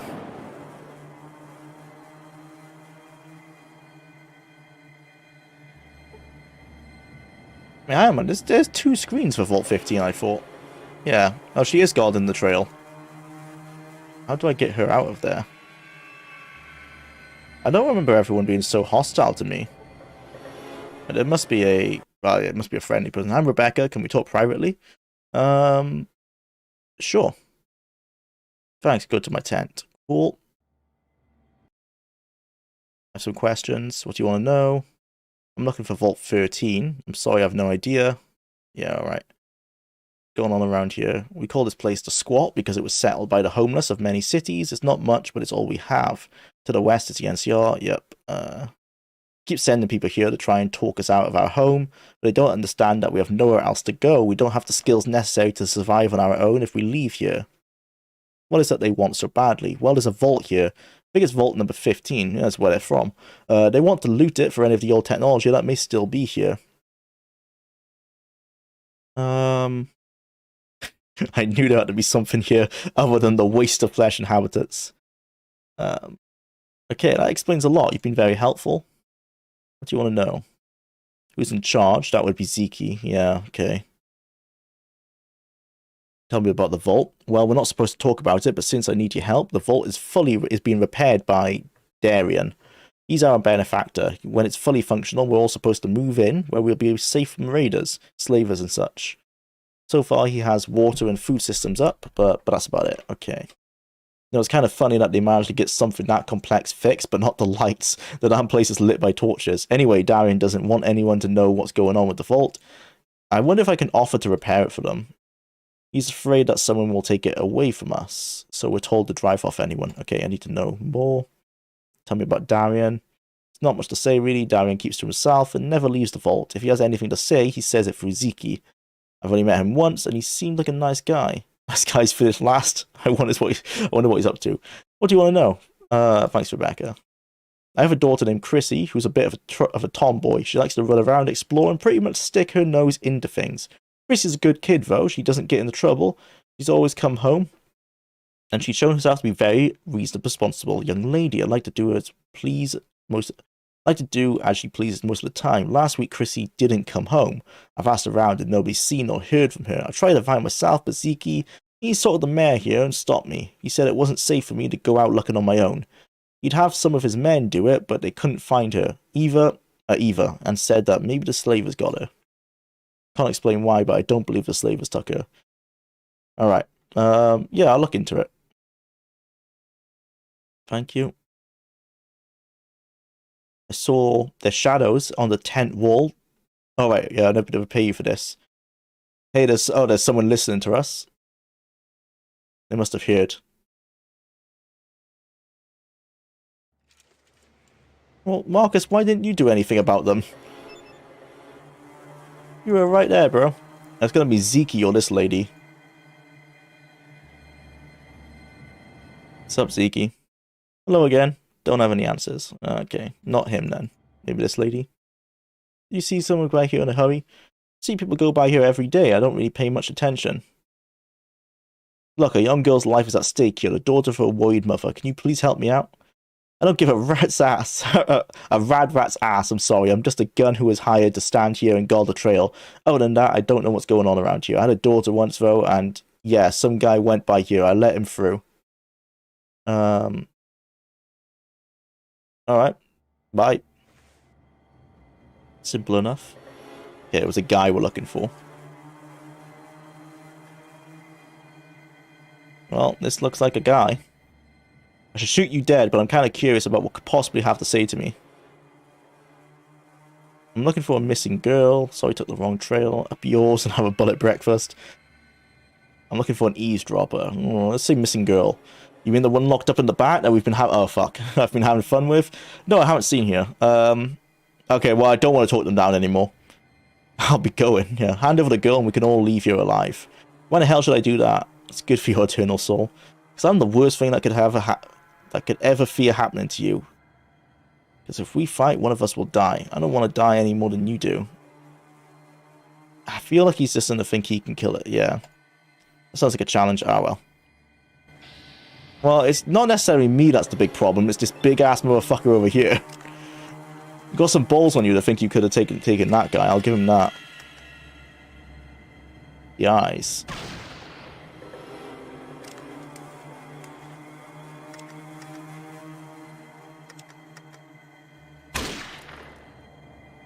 And run away. Yeah, he's tanky, I'll give him that. Oh, no, man. That's why we brought Marcus. If anything, me and Cassidy just wasted our bullets there. What a badass. We lined it up perfectly as well.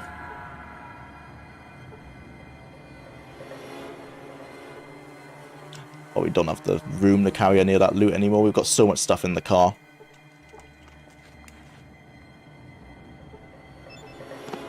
I used that, bro, so thank you.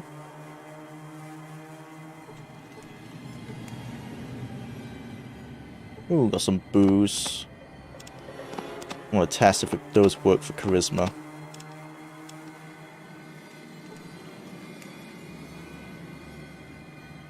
I'm gonna pick up a sledgehammer just in case all markers can use them as a backup, maybe.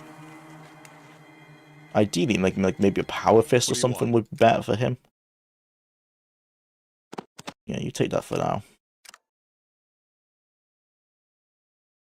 Wearing robes is how most people in the desert would stay cool. Well, in this case, it's the Bridge Keeper's robes. So, maybe just an Easter egg kind of thing, isn't it? Hey, just wanted to pop in and say I enjoy your content and perspective on games quite a bit. Thanks for the quality content. Thanks for Wes Thompson for stopping by. Thanks for your kind words. That's the beauty of the first two. It doesn't matter if your intelligence is 1 or 15 in Fallout 4. Yeah, it doesn't change anything. It's only a limited factor for perks, exactly. It just changes your build, but not actually how you play the game. Wes Thompson just outed himself as a fellow man of culture. He sure did. Have you ever considered what kind of hell it would be to wear robes all day and long in the desert? I guess it depends on what they're made of. Like, if these are silk, then quite nice. If they're wool, you're correct, and that'd be a nightmare. Like, if it's like a dressing gown robe, like you wear like in the bathroom or whatever, just hell. Hell on earth. Yeah, don't worry, it's a very breathable fabric. We can headcanon it to be, I guess. The door appears to be locked. Yeah, no shit, that's why I just used my lockpicking skill on it. Did it not work? Okay, there you go.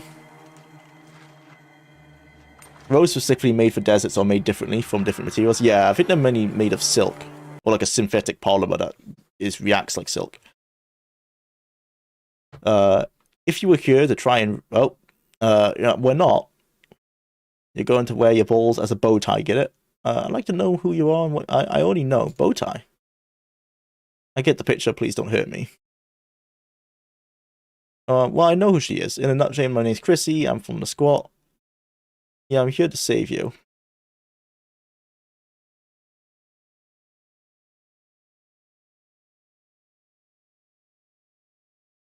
Yep. Alright, I'll take you home. Well, okay, that's an odd way to take someone home, but okay. Let's go correct my quest reward, although I can't imagine it's going to be a whole lot. But even if it's just some experience points. Hello. You saved my daughter. I can never repay you for your kindness. Please, thank you. Please wait here. Okay. My daughter has told me everything. I find it hard to believe that Darian is such a monster after all he's been doing for us, and to think we've been helping him hide his operation as a raider. I can guarantee you we won't stand for it any longer. I've already talked to Zeke, and he wants to see you. You should go see him. I don't trust that Zeke's going to be on our side, but I'll go talk to the man. See what he has to say. What's up, bro? Rebecca has told me what you did for her. I want to apologize. Oh, okay, for the treatment you received here. You certainly didn't deserve it. What can I do to help you? Let's go take out Darian, bro. Yes, I do. I act as a middleman between him and the people here. I'm not very happy about the fact now that I know what he's up to. Okay, cool. What do you intend to do? Nothing. They have the guns, they control the water, and they control the food. That means they are in charge, period. I can help. Make a deal with the NCR. Ooh, maybe. Yeah, that all depends. What do they have in mind? I am kind of, no, yeah, I'm playing pro NCR this build, haven't I? So far, so yeah. Join the NCR.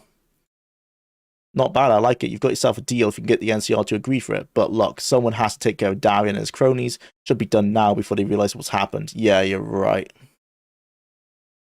Yeah, no, he's right, because I feel if I leave for the NCR now, there probably will be a case where Darian kills everyone. Now, this is a case as well of like a retcon immediately after the previous game, because this is not what Vault 15 looked like, obviously, in the previous game. It was a hole in the floor. And now it's a... now it's on a cliff, or like built into the side of a cave.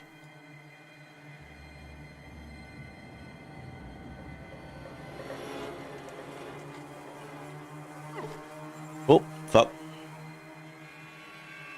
Shit, I should have probably read what you said. Fuck. Okay, I'm gonna go back and ask him how to open the door.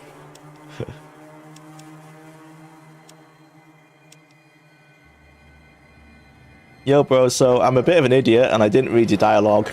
How do you open the door? Where's the vault entrance? It's behind that door over there, but it's locked from the other side and trapped too. I don't have any means of opening it. Wait a minute, I found this key card. Oh, right, okay. Okay, cool.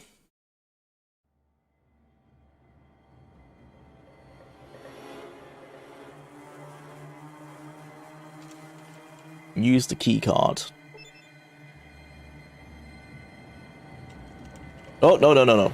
Use the key card, don't just interact with it. There you go. Nice.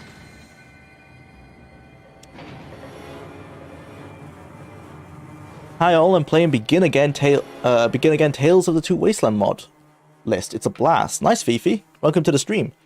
That sounds yeah, that sounds really good. I've heard a lot about Tales of Two Wastelands. I've not installed it myself, just because those mod lists intimidate the hell out of me. And to be fair, I am still... Oh no, never mind. I'm not streaming Fallout New Vegas or Fallout 3 anymore. That might be something I might do, actually. I do want to do another Fallout New Vegas. But I always want to do Fallout New Vegas runs, that's the problem. Game is just too damn replayable. I got my ID right here, let me show you. Oh right, Ryza, let's take your best shot.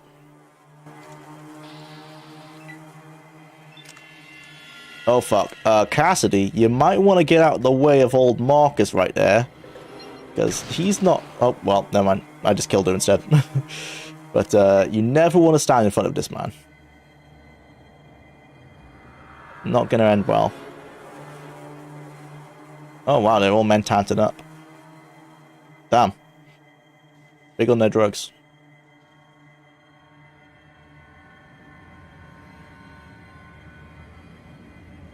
Ooh, you don't want to be there, Cassidy.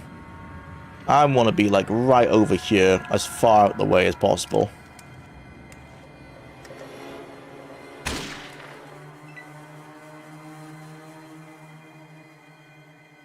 Ooh, okay. No, that might be alright. I think Marcus might be in front of Cassidy now. Oh no! Marcus, whatever you do, shoot these two and not this one. Please. Be smart. Alright, I need to blow this guy's head off. Bugger.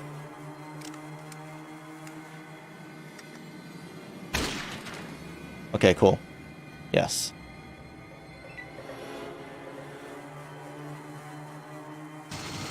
Nice. Bit overkill. But if it works, it works.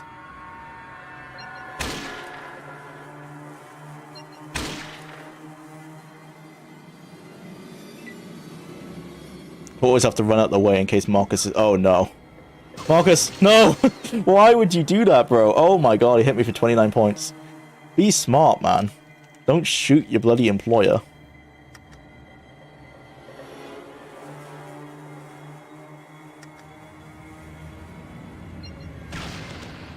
Oh, nice. Knocked him unconscious. Cool. Oh, there's still more. Where? Oh, right.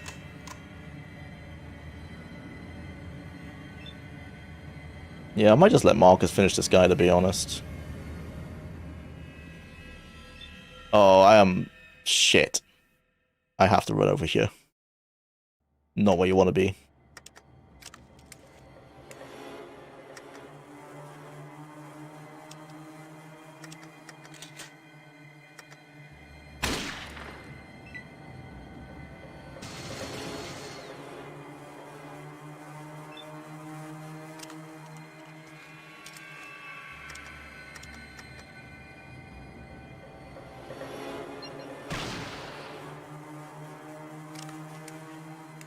Alright. Finish the job, Marcus. Whoa. How'd you miss?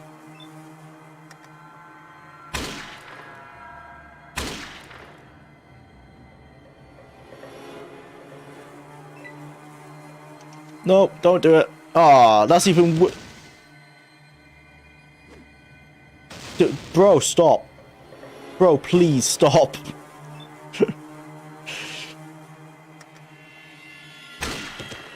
Thought the man was smart. Clearly not.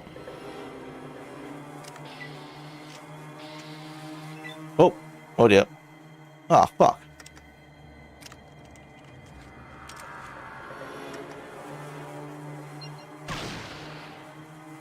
Yeah, speaking of, actually, I need to use some stim packs. That was a good idea from him. Seeing as I think Marcus is out of ammo now, and he's gonna just be spamming the hell out of grenades.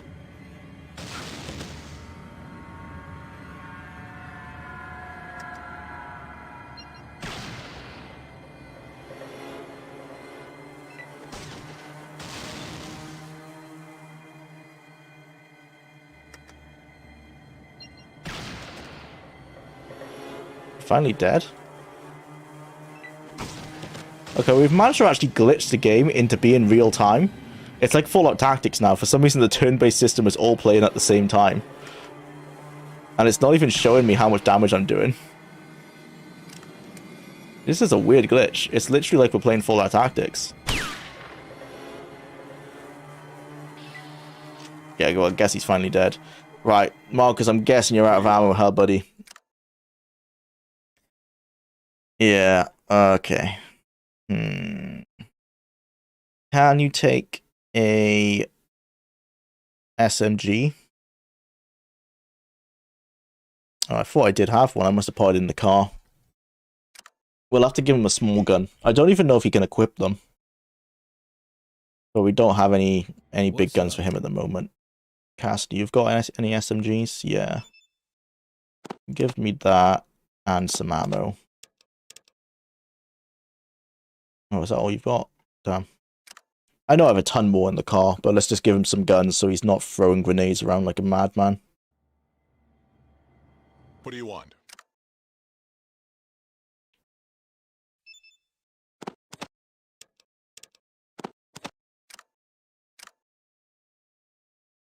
He can do it unarmed? Oh, is his unarmed better than melee, you think? If that's the case, then I'll take his sledgehammer from him. I get the feeling Marcus is shopping around for a new employer. Yeah, me too. He's being very careless. Yep. That background music always gives me chills. Same. I love that they use it for the Legion in Fallout New Vegas. It's really good.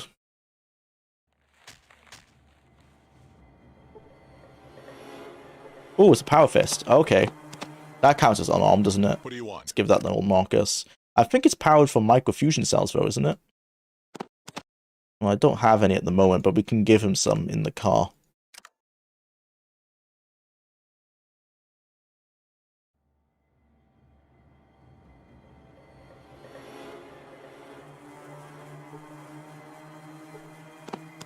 Now we've got some more ammo. Although, I don't want him to use the SMG, necessarily. It's not going to be good for his skill set. But we take these for Cassidy.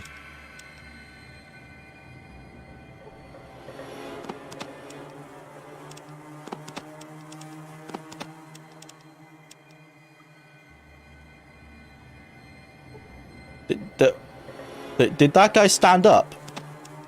I've never come across these glitches before. Ever in Fallout 1 or 2. Is he alive? Khan Raider. What the hell? How did that happen? We literally looted the guy. He must have been knocked out. He dead now? Okay, now he's dead. Yeah, he must have just been knocked out. I've never seen that happen before. Like the glitch where the game became somewhat real-time for a little bit.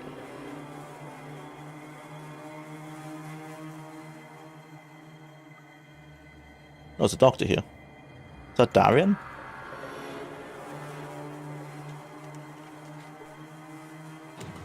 Now compare it to the mood atmosphere that 76 is going for.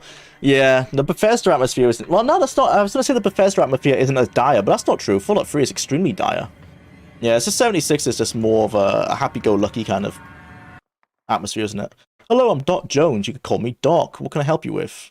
Well, you're surprisingly friendly, given the situation. Do you work for Darian? Well, yes and no. It's not by choice. I'm a prisoner here. Okay, you're on my side then. Enemy of my enemy and all that. The Khans keep me here. Alright, that's very commendable of you. Can you leave here if you want? No, I'm pretty much trapped here. I mean, after I killed Darian.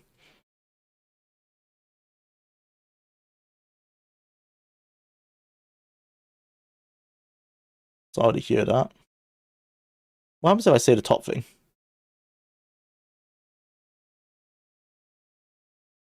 He's paranoid. He believes that Tandy's out to get him. He's probably right. He's obsessed with revenge and he wants Tandy dead. He's riddled with guilt because he hid and lived rather than dying with his gang.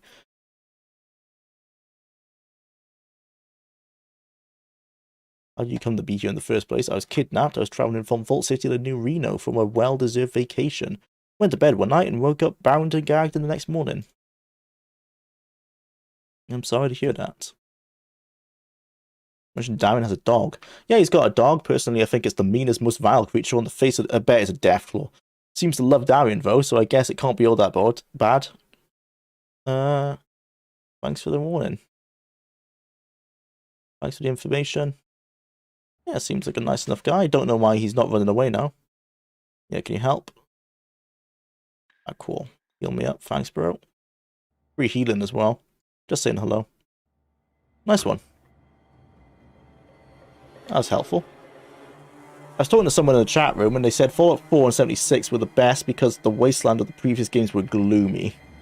It's almost like they're a wasteland. And like New Vegas isn't gloomy.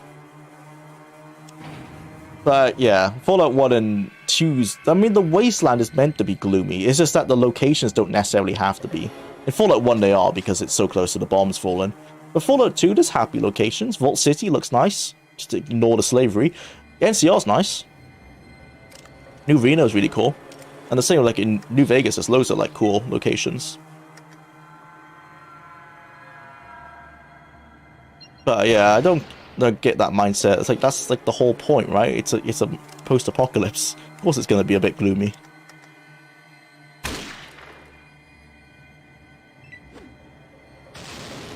Marcus, you told me you were good with grenades. Jesus Christ. You couldn't have got worse. That was the worst throw I've ever seen. Oh, I didn't realize those were enemy guards. I thought they were my companions. Oh, Marcus, no, don't throw a grenade right. I can see where he wants to throw one. It's going to be right here. Ah, you idiot, man. No, don't do it again. I'm taking his grenades off him. He cannot be trusted. Right, I actually have to save.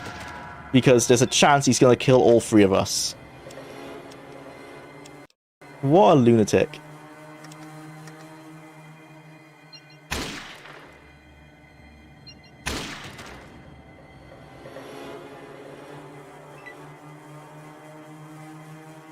No!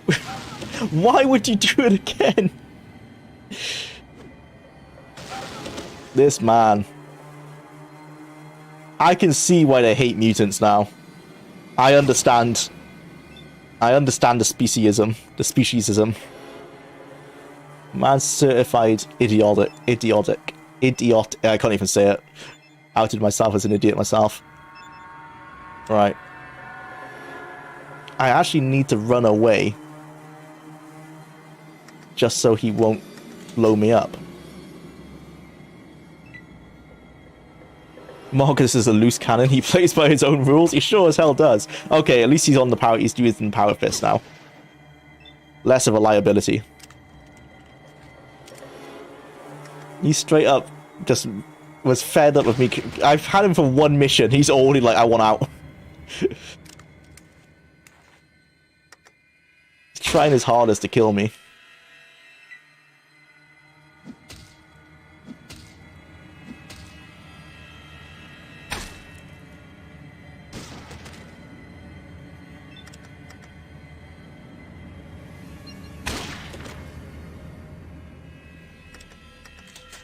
I keep accidentally reloading.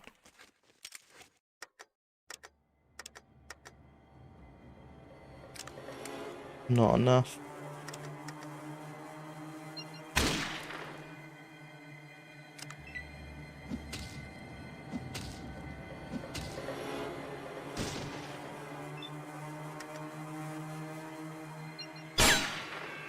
Oh, missed.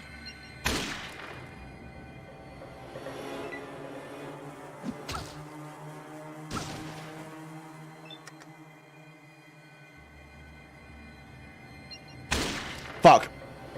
Shit, I'm sorry, Marcus. I did wonder if I clicked on Marcus by accident. But is this Marcus now? I can't tell. Okay, it's not. Well, hopefully Marcus doesn't turn hostile. I won't blame him if he does.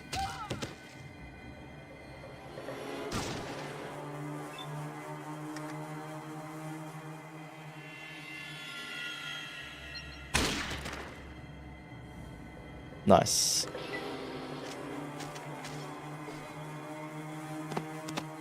Alright, you probably need to heal up, Cassidy, don't you? The observes 79 out of 104. No, your HP is okay.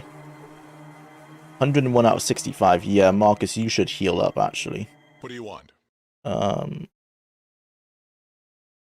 should heal yourself. You got anything to help? Yeah, I gave you stim packs. What do you mean? Yeah, there you go. You've got one.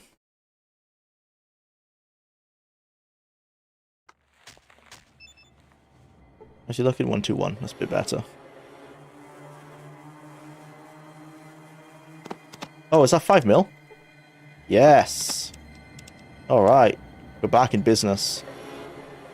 He's still a little bit of a liability with a minigun, but not too much.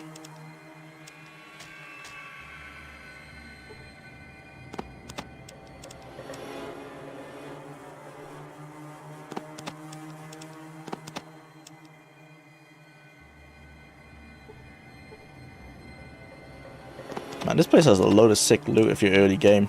But I guess it would be pretty hard to clear this place at that point. Like, all of these guns would be amazing. Too bad I already have way too much loot. What do you want?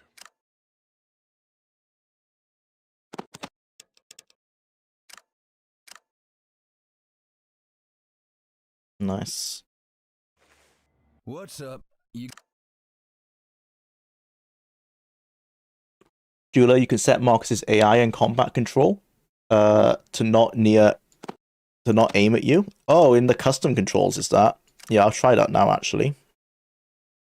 I've never really checked out the custom controls. What do you want? Custom. Ooh, okay. Attack who? Oh yeah. Strongest. Stim packs won't hurt a lot. Oh, okay. So I could have set it so that old Sudak didn't use the drugs all the time as well. Weapon preference. Ranged and melee. Run away when you need a tourniquet. Burst. Be careful not to hit me. Alright. Done. Cool. Hopefully he's not so frustrated now. Jwlar takes Marcus's side. Have you considered not trying to kill me, maybe? That's pretty much what I just did. It's like, me and you have to have a talk, Marcus. You keep throwing grenades right at my feet. If you could stop doing that, I think we'll get along a lot better.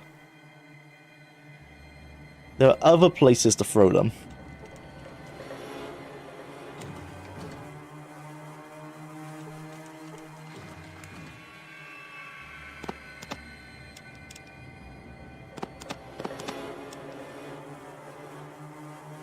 Wait, is that...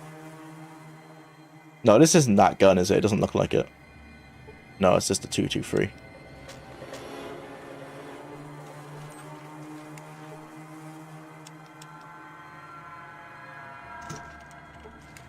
Marcus was just trying to practice the Shady Sand Shuffle is all. Ooh, combat armor. I think that's probably the same strength as my current armor, right? Mine weighs 10 pounds. This weighs 20 pounds. It weighs a lot more, actually. What's the A? This is an AC of 30. AC, yeah, it's the same. But it weighs less. I can give the combat armor to Sulik. Yep. What's up, bro? I think you're wearing metal armor at the moment, aren't you?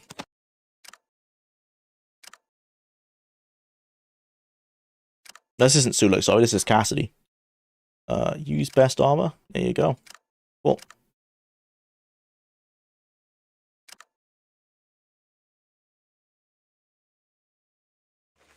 Nice. Decked out. Alright, let's go find Darian. I wish Bethesda would go for that perfect blend of bleak and silly, not just goofy all around. Yeah, I mean, I think Fallout 3, sorry, was pretty close to that. Because it had, like, the entire bleakness of Fallout 1 with Bethesda's more goofy style of humor. Which was kind of introduced in Fallout 2 anyway. They just lent into it a bit more. So I think that's kind of the perfect blend. And then when they decided that they wanted to start the whole rebuilding narrative that we'd already kind of seen in New Vegas and Fallout 2 more so, they just went too light on it. Like they didn't. You can still have a wasteland and have a narrative of rebuilding. Fallout 2 manages to do that. Because the settlements can be the state of like, oh, things are looking up and they're looking quite nice.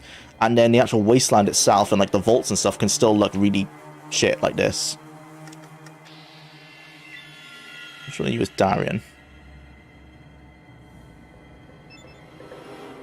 This is... Yeah, I don't know enough about them yet.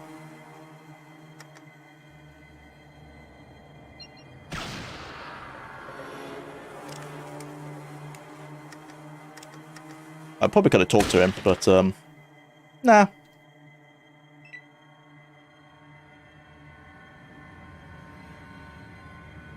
They're just guards anyway.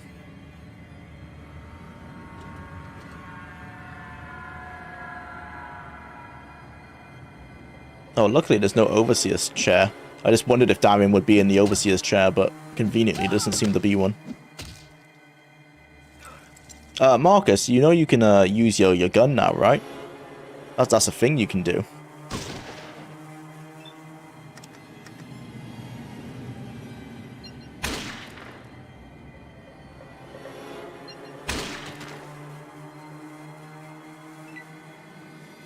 I think I need to set Marcus's weapon.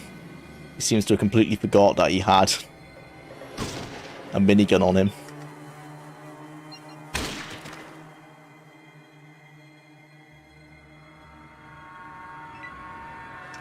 Oh, there you go. You remembered. That's a tanky-ass guard. Oh dear, not in a good place to stand right now. Get behind this bit of cover over here.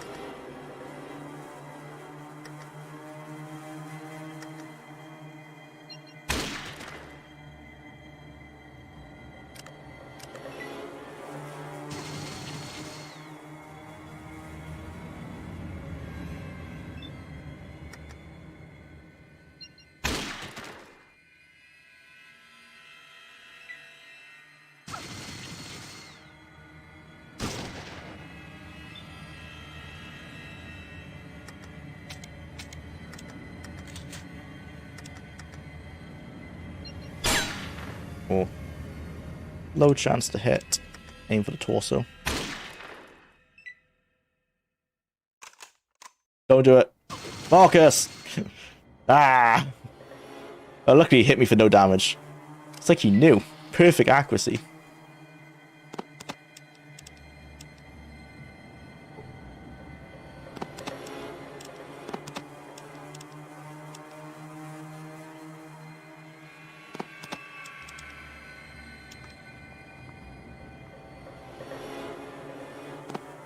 Ooh.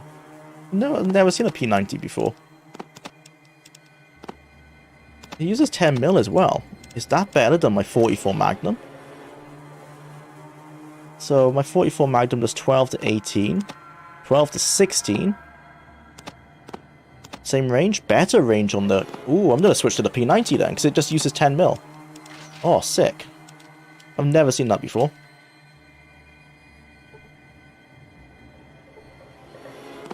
Nice one. Oh, some more 5 mil for Marcus as well. Things are looking up.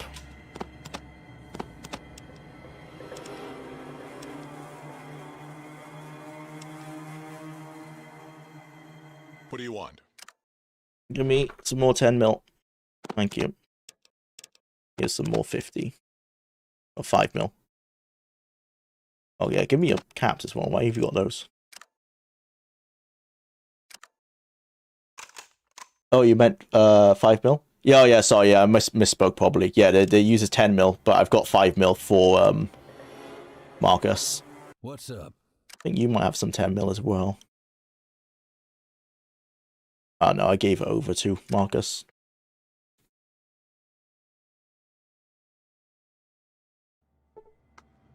It makes absolute sense that areas would rebuild at different rates. It isn't like there's... Oh yeah, it's like I understand. I can get behind Fallout 3 being further behind than like the West Coast, especially now that we have the new law from Fallout 76 that explains why that area is so heavily irradiated. It's just more like the Boston area is so more like happy-go-lucky than Fallout 2, even though they're both in the same same parts of like rebuilding. Fallout 15 computer parts. I've never heard of that item.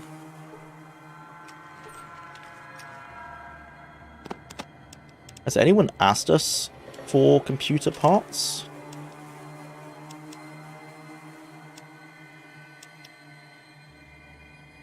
Retrieve parts. Oh yeah, okay. So they have. I guess that's the quest item.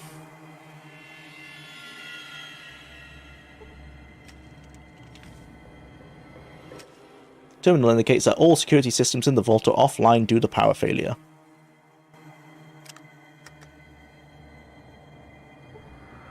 Failed to learn anything. To be fair, California doesn't have Travis around to keep the spirits high. True.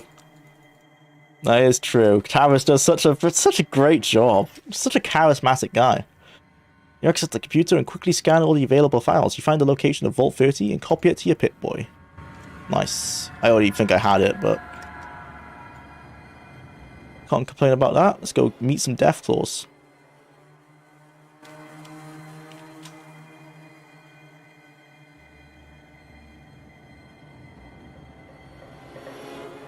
Okay. It's like a BioWare game. Now you gotta wait for everyone to get to the door before you enter. Come on, Marcus. Don't want him to waste all of his AP just walking to the door. Alright. Let's go. What's up? Oh, do you think he's gonna let me talk to him actually? Not hostile. I could probably talk him down. Threaten his dog, maybe. Jesus Christ, I did not think he'd look like that. That's a hell of a design. Whoa, okay. So, here you are at last, the savior of the downtrodden. The righter of wrongs, the icon of hope and humanity. What a dumbass. Well, before you start any boring speeches, I'd just like to say that I'm not fucking interested. Let's just cut to the chase and get this over with. Bad dog, kill. Oh, bad dog. Good name. No, okay. Oh. I stepped into flamethrower range. Right, burst. The old doggy. I gained 5 armor for killing the dog. Mad. Must have been a really bad dog. Yeah, Marcus, if you could have just used your minigun, you know, from a distance, that would have probably been better than what you're doing right now.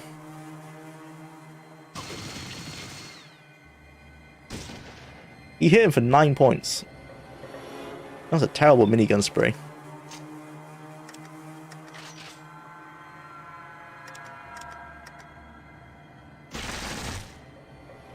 Oof. This P90 is so strong.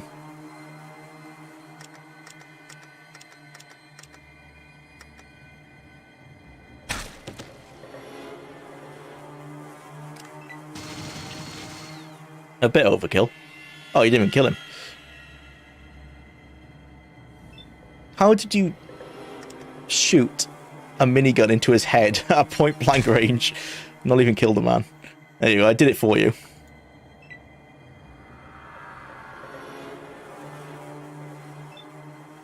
Yay, 4 nightmares. I'm a monkey with a beard. Pretty much.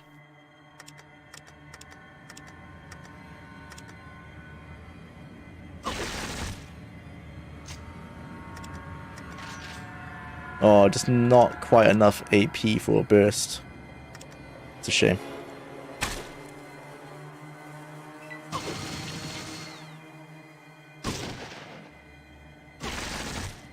Ow. I thought they have assault rifles. Oh no, it's a H&K.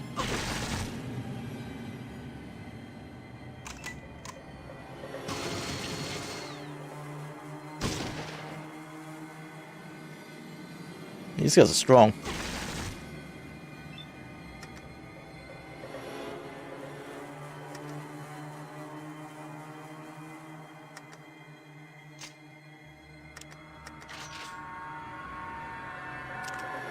Might try just blinding him.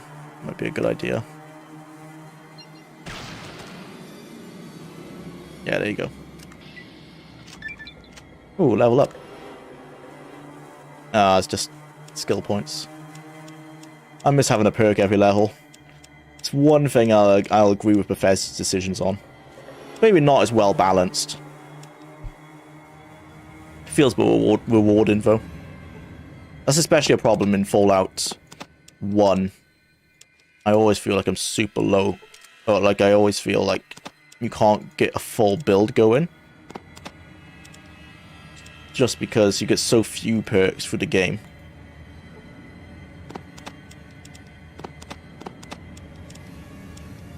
Maybe I'd give that flamethrower to Marcus as a backup.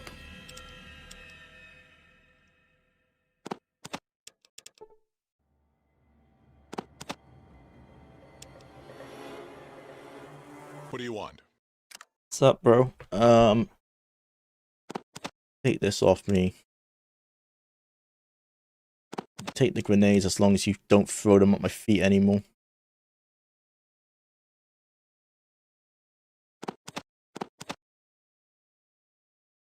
I'm gonna dump some excess weight here. Oh, I don't need this ammunition anymore. Presumably Marcus can carry quite a lot as well. You would hope so.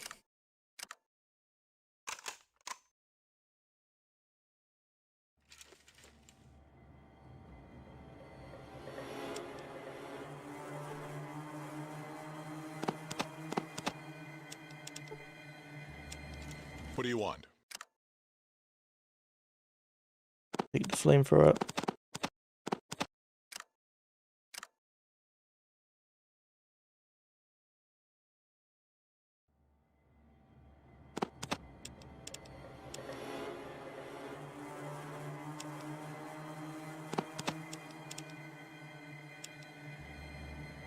What do you want? This is inventory management in the game. Yeah, if they did, like, we were talking about remakes and remasters earlier, actually one thing I wouldn't mind them changing is trying to make this a bit more fluid. I don't know how you do it. Perhaps it's a system. I mean, Wasteland, I guess, wasn't too bad, so maybe just do what Wasteland did.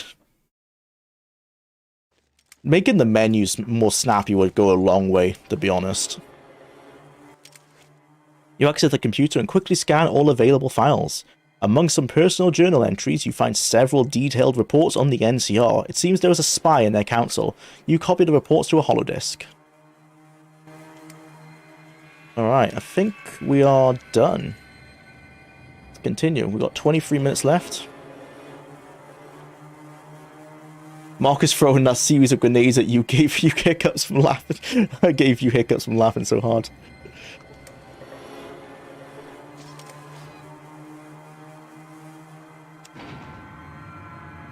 Okay, yeah.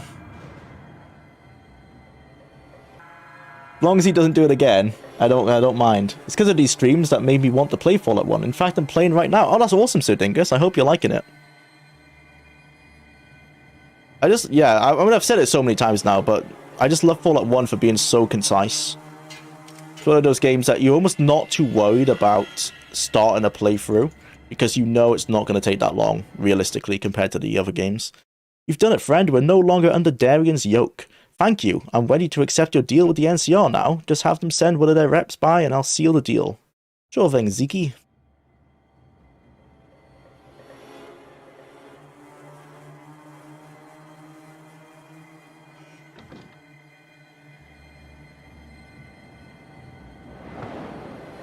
Do we have any loot to dump? Oh, I wanna pick up some of the 10 mil. Oh, actually, yeah, let's test this alcohol as well. Give me that 10 mil.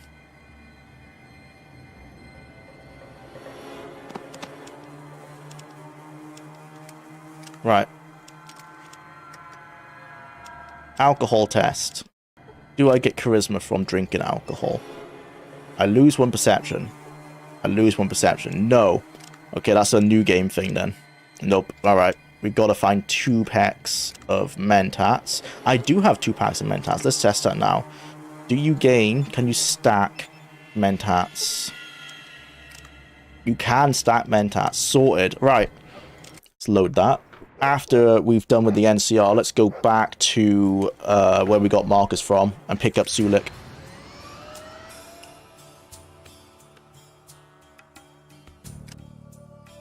Council Hall. Oh, put my guns away. Shit. Marcus, you do the same. Talk about your gear. Put your weapon away. And Sulik. No, sorry, and Cassidy. My gear? Sure. Right, okay. That could have been bad. They are not a fan of that around here. Hey, Tandy. Handled that already. The squatters want a deal. You help them become self-sufficient and they'll give you the vault. Also heal the parts. So they finally got reasonable. I can bull the Congress into sending supplies and techs. You sure we can get into the vault? Quite sure. There were some low lives there, but I kicked their ass. Believed in fair pay for fair work. My assistant will square things up. I'm afraid you have another problem. If you look at this holodisk, you'll see that you have a spy in the NCR. The only person who knew all this was Fergus. I'm not suggesting anything, but maybe Gunther should know about this. I'll talk to him.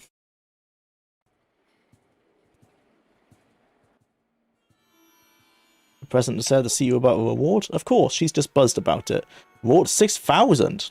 Damn. And the NCR thanks you. Your president said you should know there's a spy in the house. Somebody named Fergus. Fergus, I don't believe it. Take a look at the disc. That looks solid. We'll take care of this. Here's 4,000. That was worth it. 10k. I love the NCR. RIP what happened to them in the Fallout show. But again, it's kind of like, it's the way I saw it happening after the information we got in New Vegas anyway. I wonder as well if there's other NCR outposts, or if that last one at the Griffith, at the Griffin Observatory was it. Like, is that the last remnants of the NCR?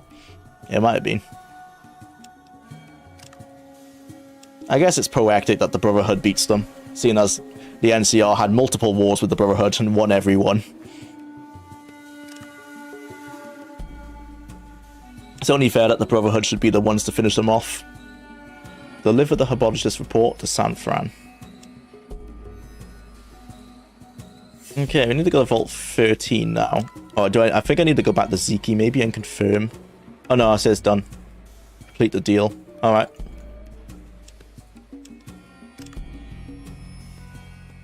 Okay, Vault 13, let's go. Most games back in the day had a specific story/objective they weren't made to sink hundreds of hours into, and then there was Daggerfall. Yeah, Daggerfall just exists where there's barely any story, and it's just a major time sink. That's what I like about it. It's almost kind of like an MMO in that regard. You just make your own story, right? I guess it's what you'd now call a I don't know, what do you call that kind of game? Because I think like a lot of survival games are like that, but Daggerfall I wouldn't say it's a survival game. But there are a lot of games where you kind of like, you make your own gameplay. And that's certainly what Daggerfall is all about.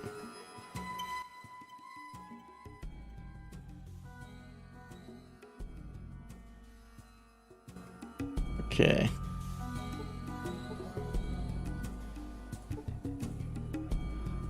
Let's sell some of my old loot.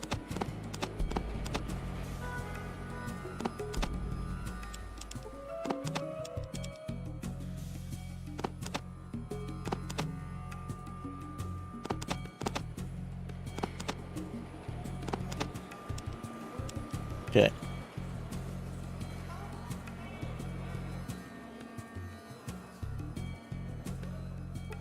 What's up? What kind of inventory you got for us? Got a minigun. Got some ammo. I want a Bozar, but I want a Bozar, but I'm not strong enough to use it. I'm not sure where we can get some extra strength from, other than power armor. Pancor jackhammer. Is that stronger than the H&K cores? It sounds stronger.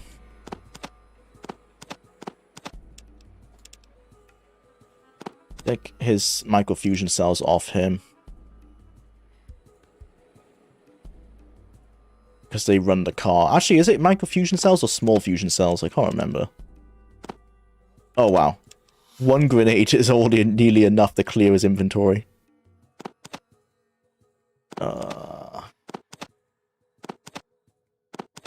This is the thing with selling loot. Guns are... There's actually a problem where guns are maybe worth a little too much. I'll just have to eat the loss on that one. You can use his shelves as well to like access some different inventories.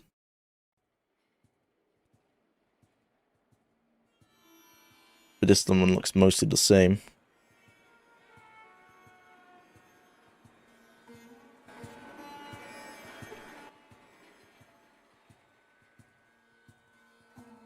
Ah, this one's different. Needler cartridge.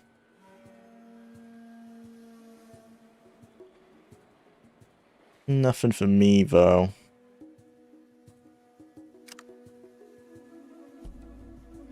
I might, buy that 5 mil off of him. See if this shelf is any different. Power Fist.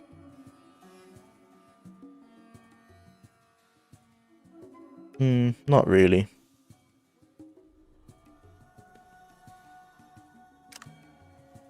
Caps. Well, I don't need caps. I just need some kind of reward for all these guns I have to sell. Jwlar, glad to see you back, man. When's the... Sorry, I can't read the... When's the Starfield vid dropping? After Diablo... wait, so I've got a Load in the Dark review for the new game. That's coming out in the next 2 weeks. Then Diablo not long after that. And then it'll be Starfield, because me and Evan have been cooking on that in the background. Episode 2 will be a big one, because it's going to be on all the story and all the factions, so we're gonna get like all of the big quests out of the way, and then if there is a third episode, it'll just be cleaning up everything that's left, which will mean that the full retrospective should hopefully be out, fingers crossed, before the 1 year anniversary. That's kind of the goal, is to get the full retrospective, which will be around ideally over 6 hours, maybe 8 hours long, depends how long episode 2 is, but it's gonna be a monster. Yeah, the main retrospective should be out, fingers crossed, before the 1 year anniversary. That's the goal, anyway. But the pipeline is Alone in the Dark review, which isn't a massive video. That's more of like a 30-minute one, just like my thoughts and opinions on that remake, because it's got some bad press and it's got some good press, and I can understand both viewpoints. It's one of the ones that I mean, I'll explain it more in the video, but it's not worth what they're selling it for, but I can see the vision, and it is a lot better than some people might think. But also, it does have a lot of problems. It's really a middle-of-the-road kind of a game. It's one of those games that I like. I really understand why they've done things the way they've done it, but when you compare it to other survival horror games, that's where it falls short. It's like if it released in a bubble where other survival horror games didn't exist, it would be an amazing remake. But those other survival horror games do exist, and that's where it falls down. But as a homage to the original game, I really like it. I love how you can clearly see the passion from the developers and how much they paid attention to the original game. Just even to the point where on the developer commentary, they brought out Frederic Renal, the original creator, to speak, like to play the game and to speak on the developer commentary with them. I thought that was really respectful. Unfortunately, the game does have problems, though. They are fixing some, though. The ones that they can fix through patches, they actually have started fixing them. But, yeah. Review for that coming out. And I mean, I'm doing a review on that game because it is a good follow-up to the Alone in the Dark retrospective, seeing as it is a direct retelling? Remake? Not a remake, it's like a... It's a reboot. It's a direct reboot of the original Alone in the Dark that I made a retrospective on. And then after that, Diablo's pretty much done. It's just the longest video I've ever made. Actually does clock in at over 7 hours long. It's a hell of a video. I want to say I have the most comprehensive Diablo video on YouTube, and I don't think anyone will ever beat it. And if they do, my God bless them. It's very rare these days to see Des respect what came before. Yeah, like that's what really I appreciated. You can see the love for the original game. It's like they focus so much on paying homage to the original game that they forgot that they're making a survival horror game for the modern market. And that's not that it feels outdated, it's just that it's missing mechanics that people expect. Like the combat, for one, is very janky. It's not up to date with what people expect from like melee and shooting combat in a modern survival horror game. But I was very impressed with the amount of attention paid to the original game. The amount of like fan service as well. And it's not just like, oh hey, look at this reference fan service. It's like fan service that you kind of have to look for, which I really appreciate as well. As well as people said the story's confusing, I found the story actually isn't confusing if you've played the original game, and that's also kind of a problem. I think I appreciate the remake or the reboot more because I've played the original game. If you haven't played the original game, the reboot I would be confusing. There's a lot of like story elements that are less confusing if you know the original story, and you can see like, oh, they've done this differently, or like, oh, that's a twist on like how it was before. Whereas if you're new to this, you're gonna be like, what the fuck's going on? Who are all these characters? I don't understand what's going on. So I can really understand why people the negative press. I can understand. I can totally understand. That's how most of art is these days. Old equals bad. It's rare to see well, unfortunately, that's how some people see it. Yeah, a lot of people see that definitely with games, don't they? It's a common thing where like they'll look at like Fallout 2 and they'll be like, oh, this looks too old for me. And it's like other than the inventory, I don't think this game plays too badly. The inventory, though, I can totally understand. Terrible. It does a nightmare of an inventory system. I wouldn't mind, like, I might try and do a quick cut in that highlights video, like if I just quickly cut out what inventory sections I can, just to put a timer on it and see how many hours I've actually wasted in it. But other than that, this game doesn't play too badly, honestly. Like, just because it's turn-based doesn't mean that, like, I'm fine with like a game being turn-based. So many like modern JRPGs and stuff are turn-based. It's rare to see devs today to have any kind of respect to games in general. Yeah, true. I think that's why I really appreciated it. I almost feel bad that the game isn't as good as it is. That's kind of my view on Alone in the Dark. Like, there's so much passion oozing through it that I'm saddened that, unfortunately, I have to agree that the weaknesses I have are there.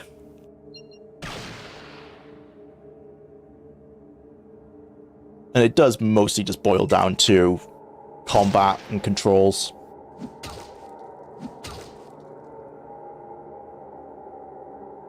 And some performance issues, but they've actually been fixing the performance issues in patches.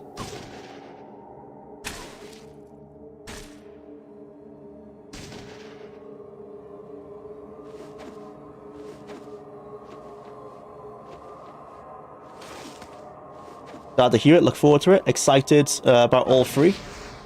Hope you tear D4 a new hole, but we're not gonna lie. Yeah, I mean, I'm gonna be getting to Diablo 4. I do mention it in Diablo 1, and when I do mention it, it's, yeah, it's not, it's never in a good light. But, yeah, I'm not sure if I'll ever do a retrospective on D4. But I want to do D1 and D2. But yeah, I do mention it, and it's not really in a positive light. Maybe my retrospective on Diablo 1 is kind of similar to Daggerfall in a way, in that I feel like the game is overlooked, and that it shouldn't be. That's kind of the angle I'm coming at. It's overlooked because D2 is a lot better, which is fair. And that's exactly the same with Daggerfall. Like, Daggerfall was overlooked because Morrowind is better. It's just totally fair like assessment. But it doesn't mean that Daggerfall isn't worth playing. And that's exactly my takeaway with oh, I wonder if the flamethrower must be better than the minigun because he used the flamethrower instead. But that's exactly the kind of approach I'm having with Diablo. I think Diablo 1 really stands up well as a very good, concise game. Very similar to how I feel on Fallout 1, actually. That it's a game that can be replayed in about 6 hours. And it gets overlooked rightfully because Diablo 2 is a lot better. But that doesn't mean that people shouldn't play it. I know, this is mainly because I know on people on the Diablo 2 subreddit, so many of them haven't played Diablo 1. And I'm like, there's no reason almost not to. And they'll come up with reasons like, oh, it feels a bit janky. And like, yeah, it's true, but I wouldn't say it feels much jankier than D2. They are built on similar engines in the end. Diablo 1 is also impossible to run today without mods. Yeah, that's the main problem. You have to buy the GOG version. And I mean, in the video I explain, in the video I say you have to run a mod to get the best way to play it. Unfortunately, that is the case. The Devolution X engine mod, it's basically, it's kind of like, it's exactly like Daggerfall Unity. It's running the game on a rewritten engine that fixes a lot of the engine bugs from the original game. But that is a problem. You can run the game through GOG, but it's 4x3. It's not a great resolution, and it's got just a lot of issues that are fixed by Devolution X. Same way as, it's exactly the same as Daggerfall Unity. Daggerfall Unity fixes a lot of the problems that the original game had.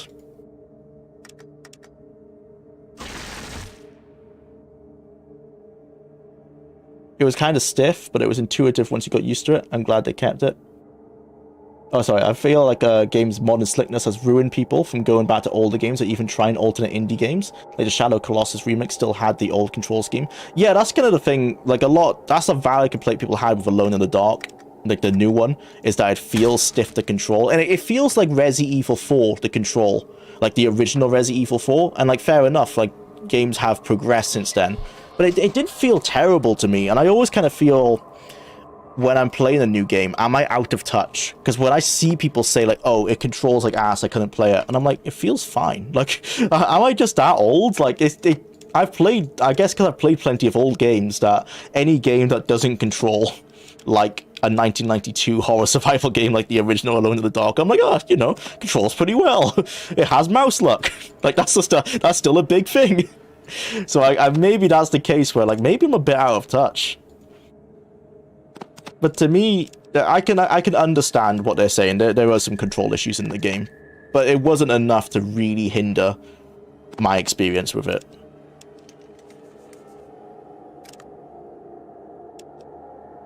What do you want? Oh, I think maybe he just ran out of ammunition. God damn, he's eating these bullets. Oh no, he still has some. Okay, I guess the flamethrower must be better than the minigun. Maybe in close range. You're not that old, Jwlar. People are just increasingly spoiled and whiny about games. Yeah, like, yeah, I'm only 28, so I'm not, like, ancient. Good thing it doesn't bleed over into other areas. Yeah. I think that is the case. It's just that... It's like if a game in 2020 has such a slick control scheme, they're like, any game that comes out after that, like, oh, it has to now match that one game. And that's, like, that's not realistic. Just because this one game had a good control scheme doesn't mean every game now has to match it. Need an arena unity. It's coming slowly. Someone is making an arena engine mod. It's called... Oh, I can't remember off the top of my head. Open Test Arena. You can search on YouTube. He's making some good progress. It's just a one-man band operation, though, so it is, you know, it's taking some time. But I believe he'll eventually will finish it. But it looks good, yeah. Open TES Arena.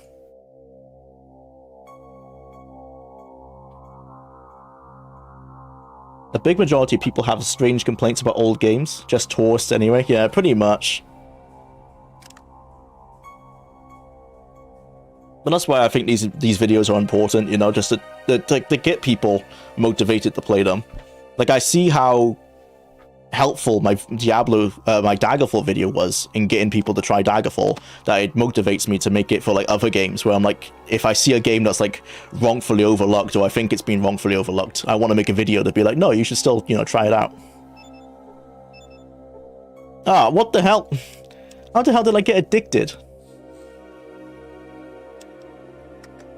Damn it, I didn't get addicted last time I tried it. Alright, let's go. What you be needing? I need to go to a doctor, don't I, to fix addiction.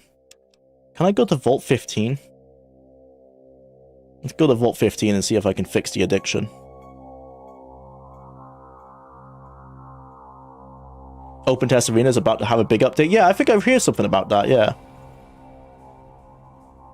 So it's exciting times, because I know the game, it's still not in a position where it's, like, playable in terms of, like, the AI and stuff hasn't been implemented. So if we can get an update where it's closer to a playable state, like maybe an alpha state, that'd be amazing. Like, I'm not expecting it to be finished anytime soon. But, like, when I started playing Daggerfall Unity, for example, it was still in a beta stage, so I'd be super excited if we can get to that point. Right, let's go Vault 15, because we need to go to Vault 13 anyway. Go to the doctor in Vault 15 to fix my addiction, and then run over to Vault 13.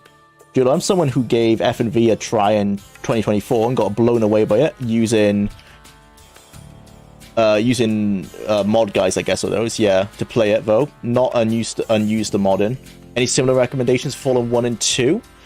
Yeah, by Morton Brother, no. So for Fallout 1, there's a mod called Fallout Fixed.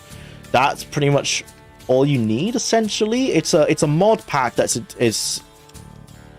basically combined into a single mod. It fixes all of or most of the bugs in Fallout 1, as well as making the game into widescreen. It can be a little bit of a pain to install, so there's a lot of guides online on how to install Fallout Fixed. I'm sure there's probably some videos as well you can watch, so that's what you want to do for that. For Fallout 2, if you check in the description of this video, actually, there's a spreadsheet of the mods I use. I believe I'm using Fallout 2 Restoration Project. I'm not convinced if that's ideal for a first-time player, because it does make some fundamental changes to the game. Actually, no, I think they're good changes. It removes some unintended gameplay options, stuff like you could sneak into a vault by entering combat, and that's probably not intended originally. So yeah, I would say follow the spreadsheet I have below for Fallout 1 and 2. It's basically just Fallout Fixed for Fallout 1 and the Fallout 2 Restoration Project for Fallout 2. Those two are all you need, essentially. They both apply a widescreen patch, which is the main thing I think people want, you know, to play the game not in 4x3. Get the widescreen patch, and they fix some bugs. Alright, well, that was time up. So, unfortunately, that's all I have time to play today. So, there's no tactics, sorry, Tyrannium. It's just the way she goes. But next week I'm back. I've got really nothing for the next couple of weeks. Nothing to prevent me from streaming like I've had in the past. So we should be good to go. This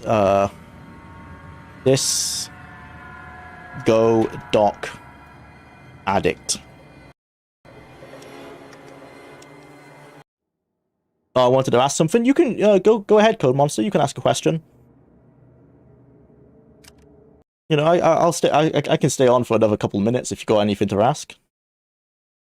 Switch over to the end screen here. Now time to play tactics. Yeah, sorry, Tyrannium. The tough one, but you know, statistically, actually no. I was going to say statistically it should come up next time, but that's not unfortunately how a spinning wheel works. But good to have you back, Jwlar, in chat. Yeah, it's fun. I'm excited for next week now. It's fun to be back. By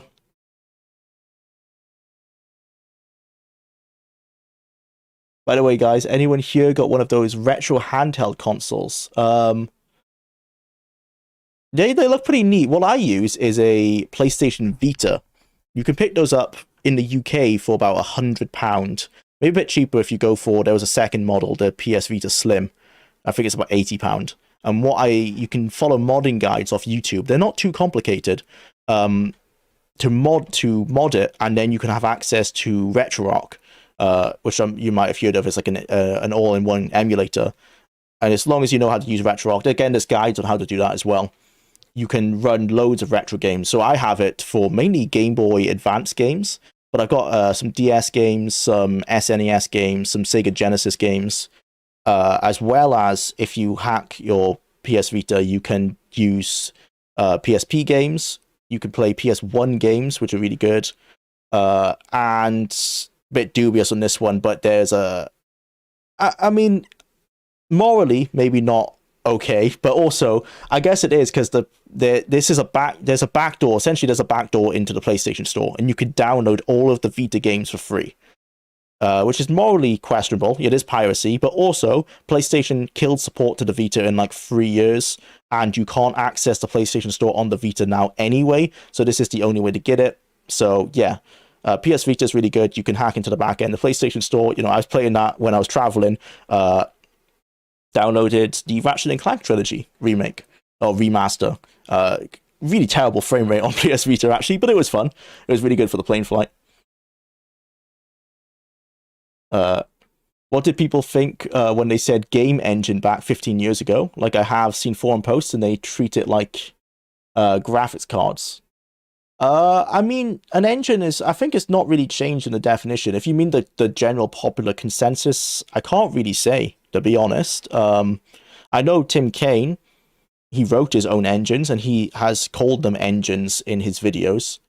I guess the difference was you weren't necessarily buying off-the-shelf engines back then.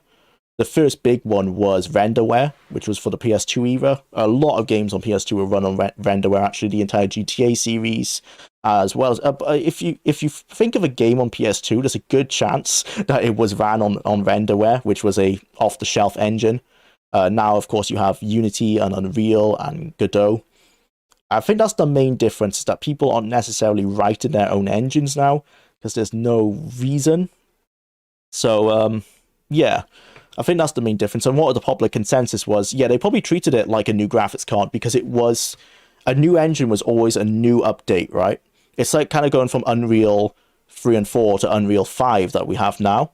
It was the same back then. If you saw that a game was made, or like if a game was made on id Tech 1, which was, what is that, Wolfenstein, or was it Doom? I can't remember, like id Tech 1, and then you go to like id Tech 3, it's a massive jump. So when they see a new engine being made, that's really exciting.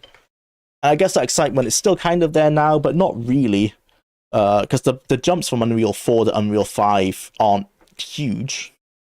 It's mainly how the developers use them in the end of the day. Piracy is self-care. Definitely. I mean, in the case of the Vita, you can't buy those games online now anyway, so I have no problem using that go-around.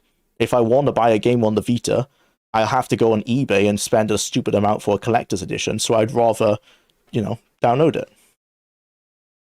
It's hard to call abandonware piracy. Exactly. The only reason it's a bit dubious is because it's an actual backdoor hack into the PlayStation Store.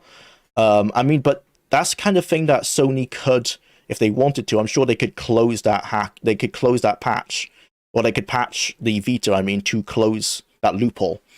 So that's the only way it's a bit dubious. But if they wanted to fix that, they could. People have been doing it for 5 years. So yeah, I don't feel too bad about it. I heard people buy games because it was the Infinity engine or because it was Unreal 2. Yeah, I mean, I can see that people would do that. If you've liked Infinity Engine games like Baldur's Gate, I can see why if they saw another game was made in the Infinity Engine, you almost know what it's going to look like. And I guess that's not the case now, because like a lot of people are building games like Unreal 2. You knew it was going to be a first-person shooter, and if you like a game that has been Unreal 2, you're going to probably like the other one, as long as it's going to maintain the similar shooter mechanics and that kind of stuff. Now that's not necessarily the case. A game made in Unity can vary from a survival horror game to a first-person shooter to an RPG. Everything can be built within a single engine. The same if you hear like CryEngine or Crytek. The CryEngine, you probably think of Crysis, but that's also Kingdom Come Deliverance. Those are two wildly different games that control completely differently. They don't even feel the same. So I think what is changed is that an engine can be manipulated far beyond what it could originally, or what people were happy to do with it. Like maybe they could have hacked the Infinity Engine to do way more than it was in the CRPGs it was made for, but no one was really doing that anyway. If you wanted to do that, you just make your own engine, or you'd find a more suitable replacement. So I think that's probably the change, is that you don't necessarily know how a game's going to control just because, or how a game's going to feel just because it's on a certain engine, whereas you kind of did back then. I mean, Renderware was a good example of an engine that wasn't like that. Renderware, the games on Renderware generally feel completely different from each other. They're wildly different aesthetically, as well as how they control and everything. So that's an example. I guess Renderware is an example of a more modern engine in that regard.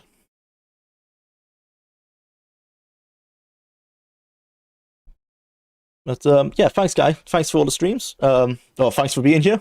We had an interesting time. I'll see you all next week. I can see there's a lot more messages coming through, but I do have to put an end to it. Sorry, but it's been a really interesting one. Yeah, if you guys want to keep chatting, you can head over to the Discord. You can use a general chat or anything. We do have mods on board now. The Discord server was burning down a little bit when unfortunately, I was on my travel, so I didn't have any connection, so I didn't check it for 2 weeks. And in that 2 weeks, the sex bots from hell came from nowhere, which is crazy, because like I checked the Discord probably every 2 or 3 days. And generally, I don't need to moderate a whole lot. But it was like in these 2 weeks I was gone, nightmare. It all fell apart. But fortunately, we got that under control. So, yeah. You're now below 80 hours. Oh, yes, that's a good point. So we'll go here. We are now at 79.5. Yep. It's ticking down. I still think we've got it in the bag. I don't think we're going to have too much of a trouble. All right, everyone. Thanks for tuning in, and I'll see you